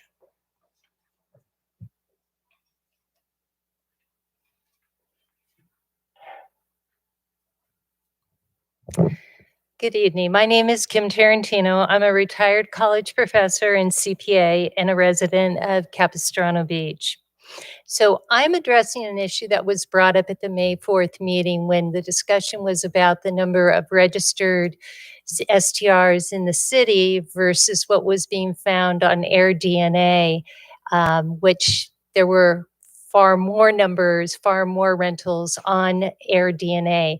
Apparently, two people came along later after that information was provided and said, no, the problem is some of those STRs are on the border and they're being pulled into Dana Point. And then the other comment was the difference between the registered STRs and the number being reported on AirDNA had to do with 30-day rentals. So all those extra 150, 200, 300 rentals are all 30-day rentals. So let me just first clarify. AirDNA is a site used by the SDR industry as well as California Hotel and Lodging Association. It's rated by CBRE, which is worldwide real estate giant, as 97.5% accurate. It legally scrapes data from Airbnb, VRBO, and HomeAway, grabbing revenue, occupancy, other data, and publishing real-time statistics by zip code. Duplicate listings are carefully deleted. Currently, Dana Point shows 136 conditionally permitted STRs. That's according to the city. And according to the staff, they show 8 illegal operators. According to AirDNA, there's actually 270 active listings in both the zip codes for Dana Point. And on September 25th, which I think is Ohana Festival, we are showing 388 active. 44% of those are already booked. So I think that they probably do exist. Average daily rental for Capo Beach is $495, $300 for Dana Point. AirDNA estimates about $15 million was earned by users of these platforms in Dana Point in fiscal year 20. So I examined about a third of the listings and found all but one was definitely operating within Dana Point borders. AirDNA confirmed that their GPS pins are accurate within 300 meters. So it was tedious, but very possible to identify those properties. We found several STRs renting for less than 30 days with no permit number. We found many rental listings appearing to be timeshare owners trying to rent their weeks. No permit number, not on the city's list. The next question was the 30-day plus. And what was interesting was that if you go on to the ones that promote themselves as a minimum 30-day listing, if you read the comments, people comment that this was a great 3-day weekend, and we had a wonderful family trip. It was just a great girls' weekend. I don't think those were 30-day rentals. And we already know Niguel Beach Terrace that people are saying that they're being told, if anyone knocks at the door, tell them you're a relative and you're staying here for 30 days. So Ma'am, our concern. your time has passed. Okay. If you could thank wrap it up, I'll give you a chance to succinctly finish it up if you'd like. Sure. And what I'll say is that the concern is that if we have that many people not registered, why in the world are we talking about increasing the program? I think you need to get a handle on what is currently going on in the city right now. Thank you. Thanks for the extra time. Next speaker is Tony Nelson from Capo Beach.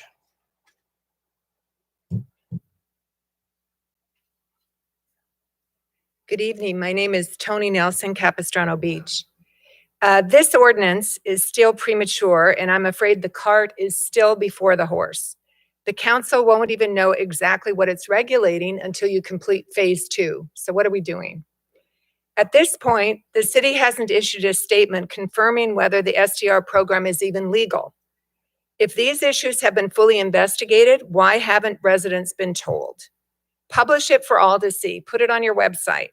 If not, then tell us what the risks and financial implications to the city and its residents might be from running an illegal program. In addition, the following issues have still not been addressed in the tough new regulations we were promised. They're not tough at all. 1, there's no effective means to identify and shut down all those rampant illegal units, and they are real. We saw them.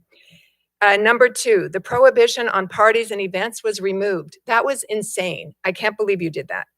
3, there is no provision for fining STRs for each day of violation. You can do that, but you don't.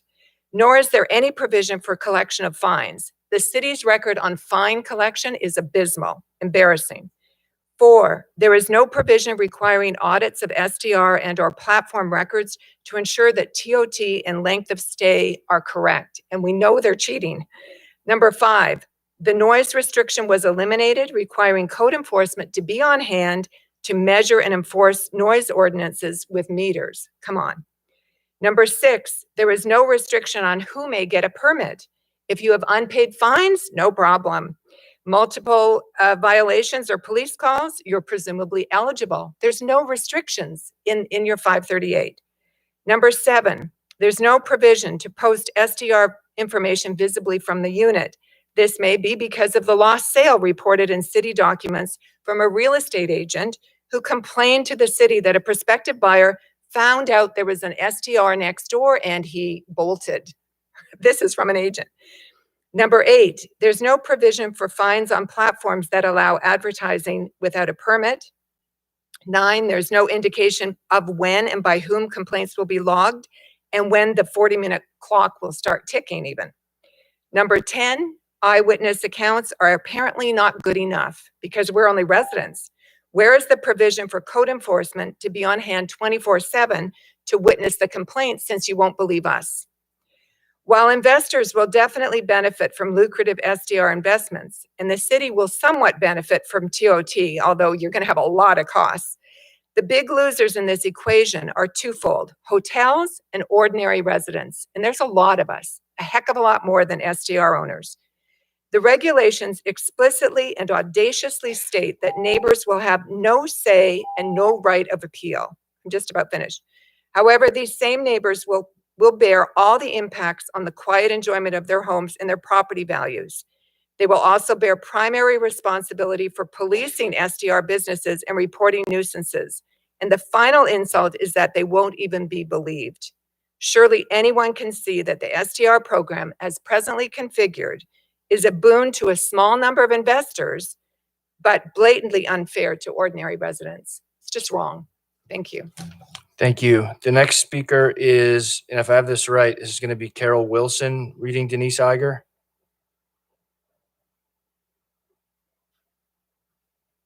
Is that right, Madam Clerk?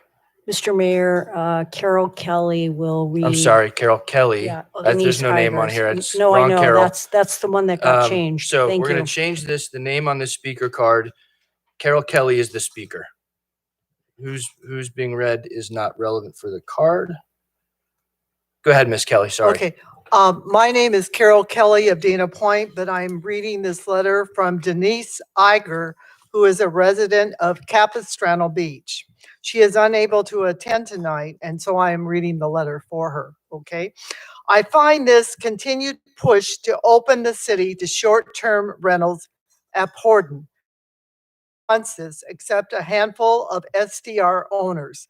You have disproportionately made the investors aware of this issue while the rest of the city peacefully and ignorantly enjoys the tranquil environment of their homes.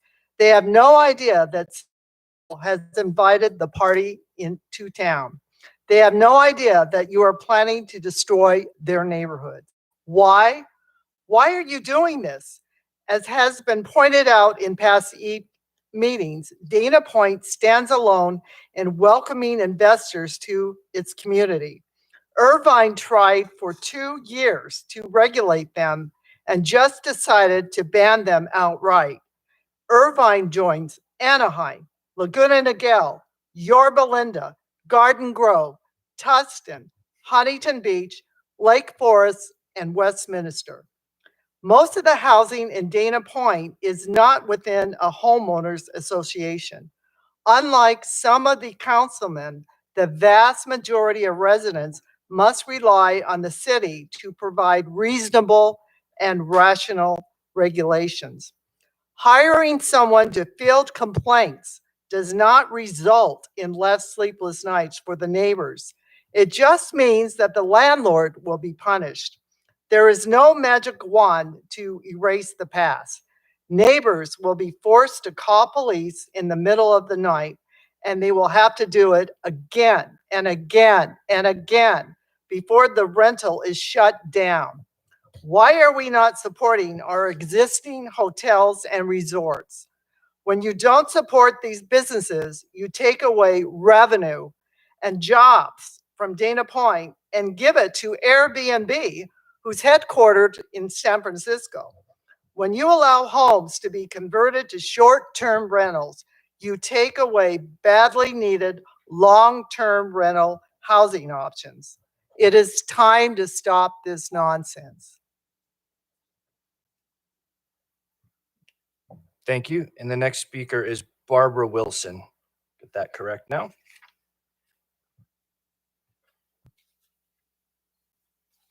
Good evening, Barbara Wilson, Dana Point resident. The short-term rental code regulations presented tonight are far from enhanced from the viewpoint of residents who live next door to STRs or who will in the future. You have downgraded the most important regulations that would provide protections for neighbors from nuisances STRs can create. First, council removed the clause short-term rentals shall be used for overnight lodging accommodations. Lodging is what STR should be about. They may not be used for weddings, parties, bachelor and bachelorette parties, conferences, corporate meetings, or similar events.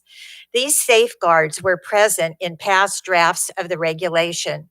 They were supported by resident demands and Planning Commission recommendations.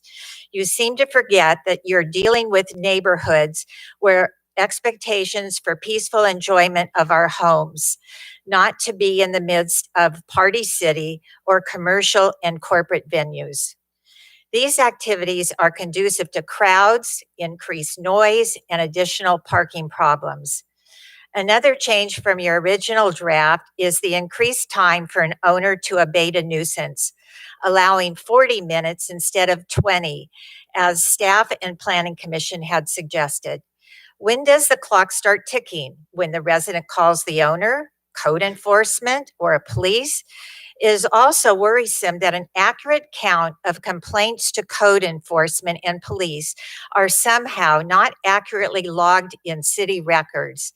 Are they just ignored? The other issue for residents living next to an STR is noise.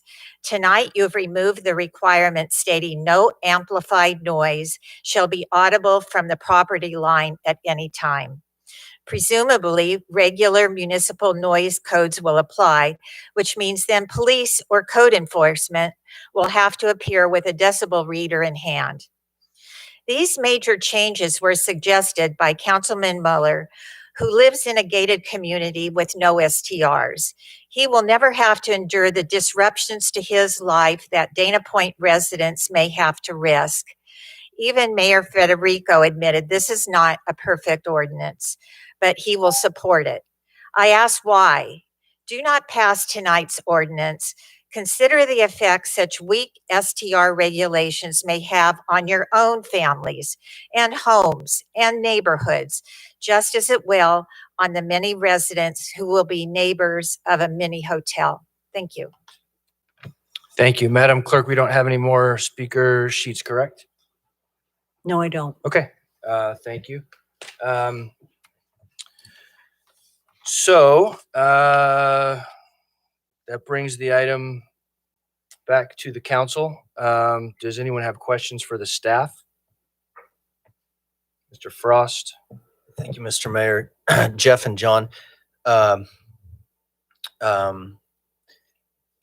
When you guys are looking at AirDNA or whichever sort of website you're looking at to determine if there's illegal marketing of short-term rentals, are you looking at the comments? Because I'll tell you what, I do look at those websites and I can confirm that your numbers are accurate as far as what they're marketing. But I haven't confirmed when you go scroll through the comments. I mean, what sort of due diligence do we do? Because I'll tell you what, if they're out there, we want to get them, right? Nobody's sitting here trying to lie. But I will admit, when I go in and look, I see what you're telling me. Walk us through what due diligence the person's doing to track them down. So we do not use AirDNA as a third-party platform. We use Granicus, formerly Host Compliance. And so they're a third-party vendor, and they scrub the web, much like the details that you heard from Ms. Tarantino. They scrub the web for 45, 50 sites. They scrub all the active STR advertisements on the internet. that we're aware of from these sites. They put a new report, they scrub it like daily, they put a new report out daily. We can run those reports daily, and we look for compliance versus non-compliance with our code. Non-compliance with our code means they do not have an STR permit, or their STR permit isn't in their advertisement. So they'll look for both those two aspects. Currently today, when I looked at it again, we had 9 non-compliant. And so at that point, we go in and they'll give you the URLs to each and every one of those advertisements. And then it's up to myself or our code enforcement officer to go in there and look at those, right? And to look, well, are they stating, why was this flagged by this company, right? And sometimes they're not correct, because, you know, it's an algorithm that's running it, or they have staff, right? And so our staff will flag those and then get back to them. And we'll do it vice versa too. We'll do it the other way, where we look at some of the ones that are saying compliant, and we'll pull those URLs up. And so it gives us all the data there. All the data is at our fingertips. And I'm fairly confident, I'd say 95% confidence interval in the data we're getting. But we are talking to another third-party contractor who will do the same sort of deal. And so it'll be interesting if we, you know, get that contract online, you know, what the difference is between their what they call scrubs of the internet. Did that answer your question? And a scrub probably has some sort of algorithm to go through the comments and determine I mean, I don't know if you know that off the top of your head. I don't know that off the top of my head, but we certainly do. We go through the comments, we'll look down below. You know, I did it today. So I looked at a couple properties that say they're only booking for 30.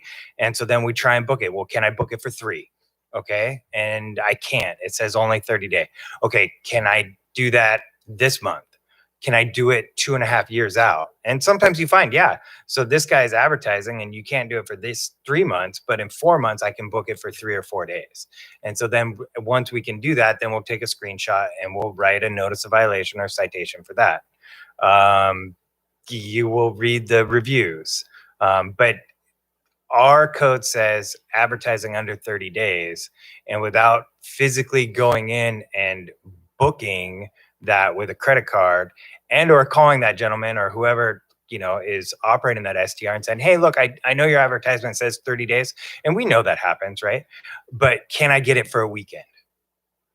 And that happens. And then, but you know, there's mechanisms that might need to be in place to be able to prove that. Okay, thank you. And if anybody out there has, I mean, clearly there's an example with comments, email them. I'll personally go through them with Jeff. Just because when I look on the websites, it's tough to validate that it's some horrendous issue. It really is. But anyway, I will personally look them up with Jeff. Mr. Large, do you have anything? No, Mr. questions? Mr. McSort?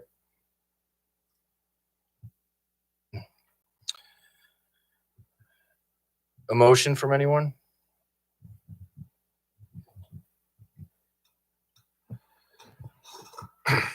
I'll motion the recommended action with one caveat.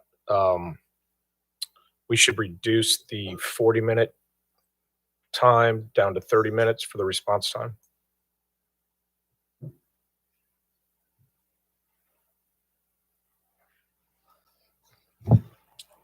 I believe I will second that motion if you will accept another addition.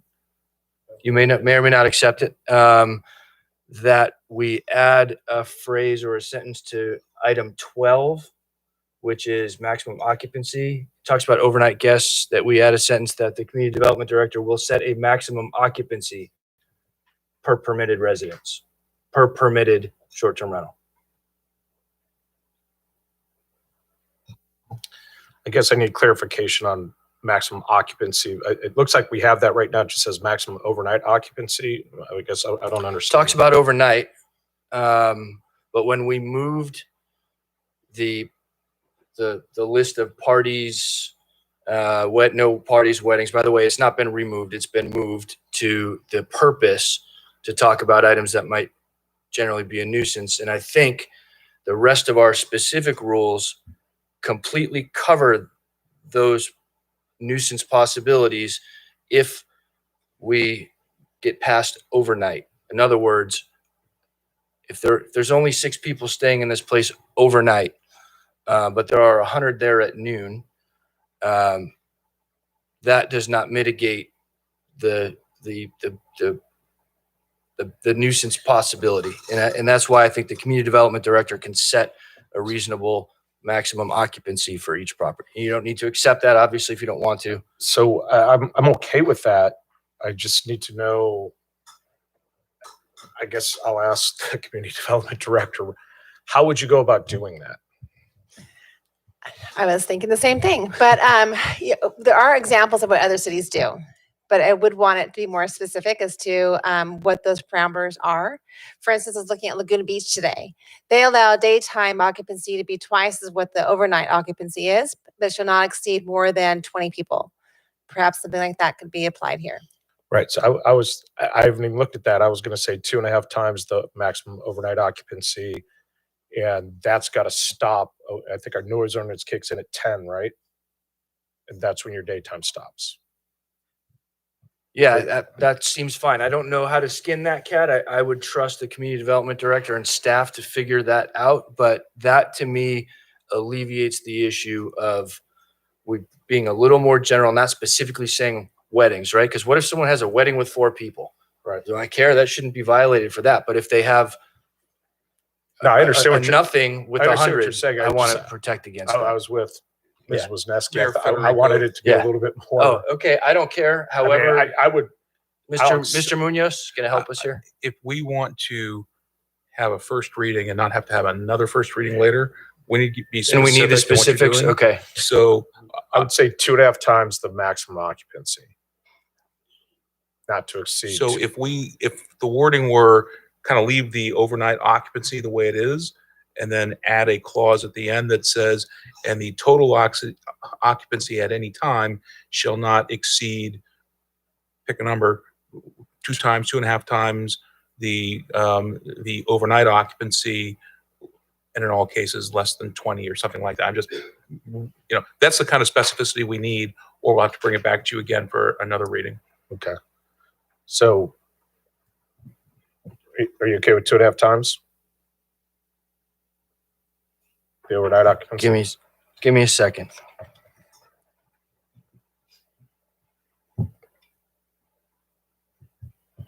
Yeah, not to exceed 20.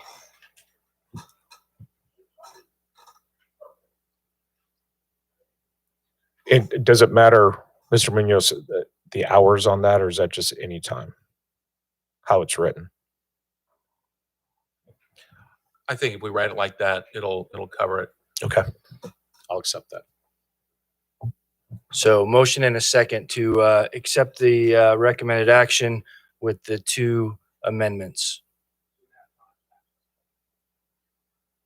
And the Mayor Pro Tem 30-minute Miller's response time. 30-minute response time instead of 40. Any discussion, questions, Mr.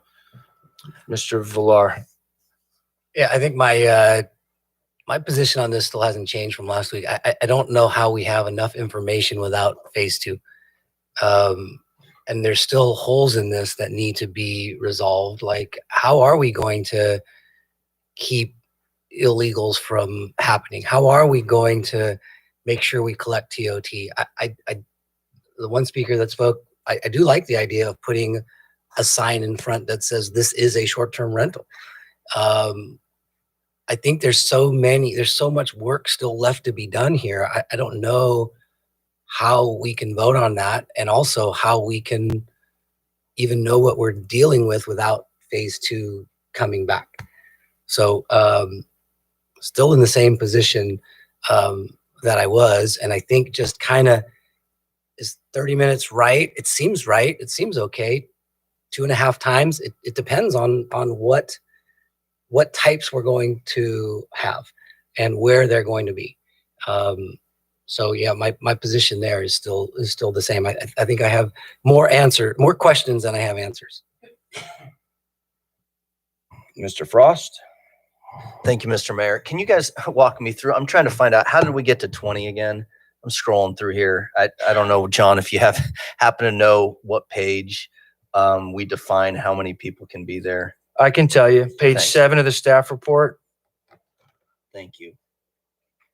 section 12 of the Thank you. ordinance talks about maximum overnight occupancy. Basically 2 persons per bedroom plus 2 additional persons. Oh, so I guess a But big what house. it doesn't ever address is daytime. It says overnight guests so maximum overnight occupancy. We want to limit the maximum occupancy period. I the like motion that. is 2. I like that. How did we, oh, so you're saying 20 if it's a big house? Or if it's- So 2.5 times the number that is allowed by bedroom, and then no more than 20. So if you had 10 bedrooms, you still could only have 20. Got it. Okay. Gosh, do we have 20 does sound like a lot. But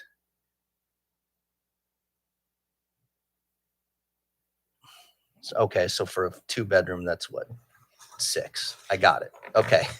I'm following now. 20 sounds like a lot. So I sort of do we happen to have some examples where we have 5 bedrooms?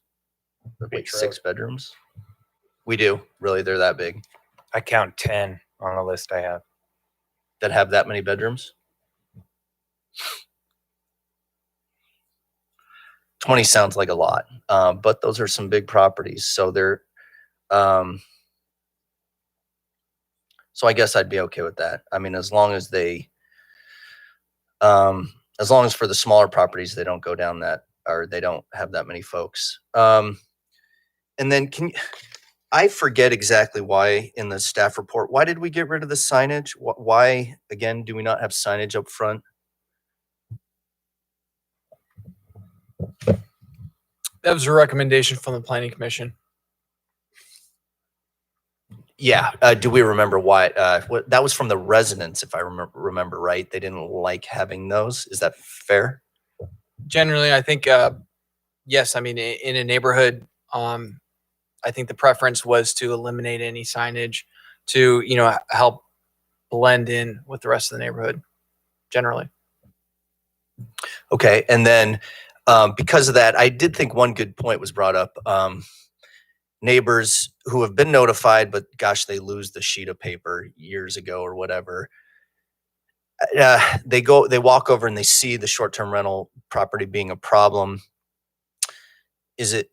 I guess we don't necessarily need a phone number on a plaque there. They're going to use the normal phone numbers to call. They're going to call the sheriff, or they're going to call code enforcement, who will then subsequently get to our third party who will notify the owner.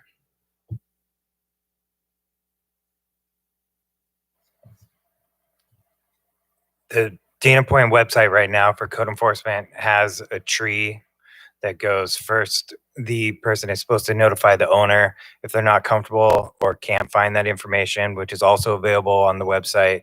There to call the hotline. If the hotline doesn't pick up, they're to call code enforcement. If code enforcement is not there, they're to call the sheriff's department. That hotline call should now send a text and a call and an email, both to the owner and to code enforcement as well. So there should be, multiple chains of communication happening at any point during the evening or night or morning. And then the folks who are calling in the issue, they just need to know to go to that. How do they know without a nice, beautiful sign up front? I think we did put in the code that we're to notify all the surrounding neighbors on renewal. So annually, they'll get a piece of mail that says, hey, your neighbor is going to be a short-term rental. Here are the ways to be a good neighbor. Here's the way they're supposed to be a good neighbor. Here's the way to contact if and when you have complaints. But it really is a simple Google search, City of Dana Point, short-term rental hotline, pops right up. And then one final question. I know there were a couple comments about taking out what we are trying to predefine as problems, like wedding parties and whatnot. Didn't we put that back in somewhere? in a different location, and for some reason I can't find it now. I In the apologize. purpose, the beginning of the ordinance.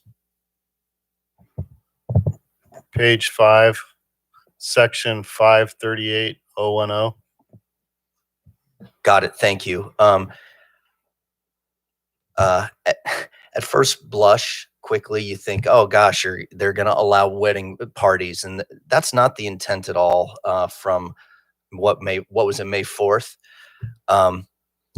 Right, we're trying to get rid of the nuisance, and gosh, generally I sure dislike trying to predefine people and putting them into buckets and trying to generalize who's going to be bad. I really dislike that, right? And then, now again, we have to be harsh on our nuisances. I'm actually neutral. That could go in for me, but as long as it's in the purpose, I suppose that's okay. And I think those are my only questions. Councilmember Vic, questions, comments? No. I guess I'll let you go last since you made the motion. I do, unless you want to go now. I'll go. I don't understand how because we have illegal short-term rentals operating in town, that we think it's such a bad idea to regulate our permitted short-term rentals. To me, it's apples and oranges, completely apples and oranges. We need to shut down the illegal short-term rentals, the non-permitted short-term rentals, and for the ones that are permitted, we need to regulate them better. We need stiffer fines and penalties. It's quite frankly that simple to me. And to your point, Councilmember Villar, about not being able to do this without knowing what phase 2 looks like, I just can't see it that way. I don't know why we would do any differently, no matter how phase 2 turned out. Phase 2 could turn out that we have 3 homestay onlys in little old ladies' homes, and all of this would still apply to me. It might, be less likely to have to be enforced. I don't know, but who knows? Maybe it wouldn't be less likely to be enforced. Maybe it would all still apply. And so weeding out the bad actors is important to me, which is why I'll support this. It is not perfect, probably, but we can learn from it. And if there are errors with it, we can bring it back and change it. It's the beauty of having an ordinance on our books and taking a look at this. And quite frankly, we need to deal with this issue.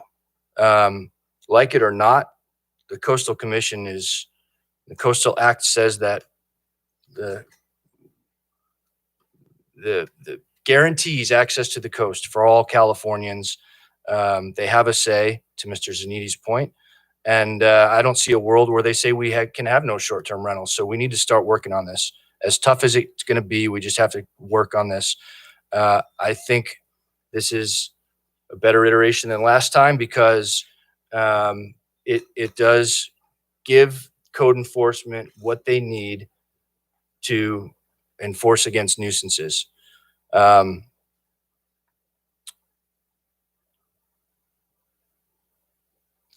signs thing, I believe, again, protecting the character of the neighborhood, right? It's just sort of an eyesore to people to walk by and see a sign on that one house. That's the house with the sign on it. I mean, in a perfect world, these properties blend in, and when they're not nuisances, they're like any other house, like any other neighbor. So anyway, I don't have anything more to say about this. I'm going to vote to adopt it, and I hope it reduces the nuisances that are out there. And this has nothing to do with eliminating illegal ones. Quite frankly, we could have no legal short-term rentals, no permitted short-term rentals, no business rules, and they're still going to operate. The illegal ones are, and we're still going to be always chasing them. Always. So Anyway, I think this is the right thing to do to move forward to help eliminate the nuisances. And I'll support it. Mayor Pro Tem, if you want. Thank you, Mr. Mayor. Everything I heard from the council tonight, I agree with. Councilmember Villar, we've talked about this, and I understand your position, and I respect it. But I agree with Mayor Federico that how we're going to enforce doesn't matter how they're going to look. That's not going to change how we're going to enforce them. Councilmember Frost hit it right on the head, taking out that clause that said no bachelor parties or bachelorette parties. The idea is it's a nuisance. A bachelorette party isn't by definition a nuisance. A corporate retreat isn't by definition a nuisance. I understand why people were concerned about it tonight, because they didn't know that we were going to actually limit the number of people in the house. And there is teeth in this. You get 3 strikes and you're out forever. 3 strikes and you're out forever. You never get another one. And so that's a lot of pressure on the short-term rental operator. It's an investment for them. And like people want to say, it's a business, and people are concerned about businesses being in our neighborhoods. And it's interesting to me that you want to put a sign on the front of a house that makes it look like a business, but we're trying to maintain the integrity of our neighborhoods. That's an interesting one to me. I understand other cities do this differently. Well, I don't live in those cities. I don't know how those cities operate, and I don't know what the impact is. What I know is what the impact is here. And I appreciate, other surrounding cities want to get involved and give us advice, and that's fantastic. Sometimes it's going to be right for us, sometimes it's not. And so I want to thank staff. You guys did a lot of hard work on this. This is my 7th year on the council with Councilmember Vic Sork, and we had to deal with this early on. We tried to deal with it multiple times. And, to say that we haven't been leaders to put this on a ballot, my concern when I hear that is if it's voted down, then we don't have an ordinance and we're in violation again. At some point, we're going to have to approve this thing and move forward. And every time we put it on a ballot, it costs the city money. Every single time. And how often are we supposed to do it? How often are we supposed to have that vote until we can get the majority of the community to vote on it? That's why you elect 5 people up here to try do our best to represent the people who elected us. And so, I think this is a good ordinance right now. We still have work to do on the zoning aspect of it. And I think this group is working really well together. And I think we're going to come to an agreement on that. And hopefully, once we do, Councilmember Villar can support us with the regulations the enforcement regulations we put in around it. So that's all the comments I have. Thanks. You saved rounds. Mr. Frost. Thank you, Mr. Mayor. I'll get to the questions I had before I came today. Jeff, tomorrow, if we implement this, do you have more tools to hold people accountable than you did today? Yes. Good. At least it's a step in the right direction. Mr. City Attorney, as we learn more, I actually think there could be iterations as we learn more. Are we able to relook at this? We've structured these as business regulations on purpose so that we can be flexible. We can add regulations, subtract regulations, whatever our experience tells us will be the most effective for us to be able to have a workable ordinance that will achieve the goal of enforcement. And then finally, for Brenda, I understand at my perspective in the regulations, we didn't necessarily go after our first goal, which was to our best ability, reduce sort of absentee corporate ownership. I think that's what we had. Do we plan on attacking that goal in the next phase? Yes, we do. Then I would agree with you, Mr. Mayor. Let's take a step in the right direction. And really, I think we probably have to hit the tough questions in phase 2. Yeah, the reality is, like we said last time, none of this talks about number, type, and location. And we wanted to get this part right and behind us. And again, we know this part can be in our business rules. We can change this. We can work with this. We don't have to deal with the Coastal Commission on this. I think let's move in the right direction. Any other save rounds or comments?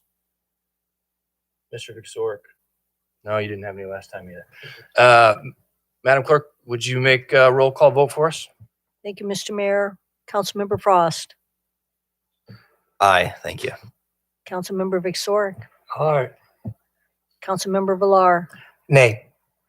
Mayor Pro Tem Miller, Aye. Mr. Mayor. Aye. Passes, first reading passes 4-1 with Mr. First reading, Villar. so we'll see it again. Mhm. Thank you very much. That finishes out that item. There's no new business tonight. Council reports, Mr. Villar. I have turned in my meeting and I have nothing to report. Thank you. Mr. Frost. Miss Kathy, I got here early to turn in my meetings and I will turn them in tomorrow and I have nothing to report. Mr. Victoric. Nothing to report, Mr. Mayor. I'll turn in my list of meetings after the meeting. Thank you. Mayor Pro Tem Miller. I have turned in my list of meetings. I have nothing to report. And I have turned in my list of meetings. I would like to report, and I might have to defer to the city manager on this to help me out, but we're about to roll out our Dana Point summer program, and you'll see new signs around town. I don't know if the camera can focus across the hall from me over kind of where near the public speakers normally are. If they're still here, whoever's operating the camera, we've got two of the brand new street banners hanging up in here. Let's go shop Dana Point. Let's go ride Dana Point. I know there's a lot of other ones. Let's go dine Dana Point.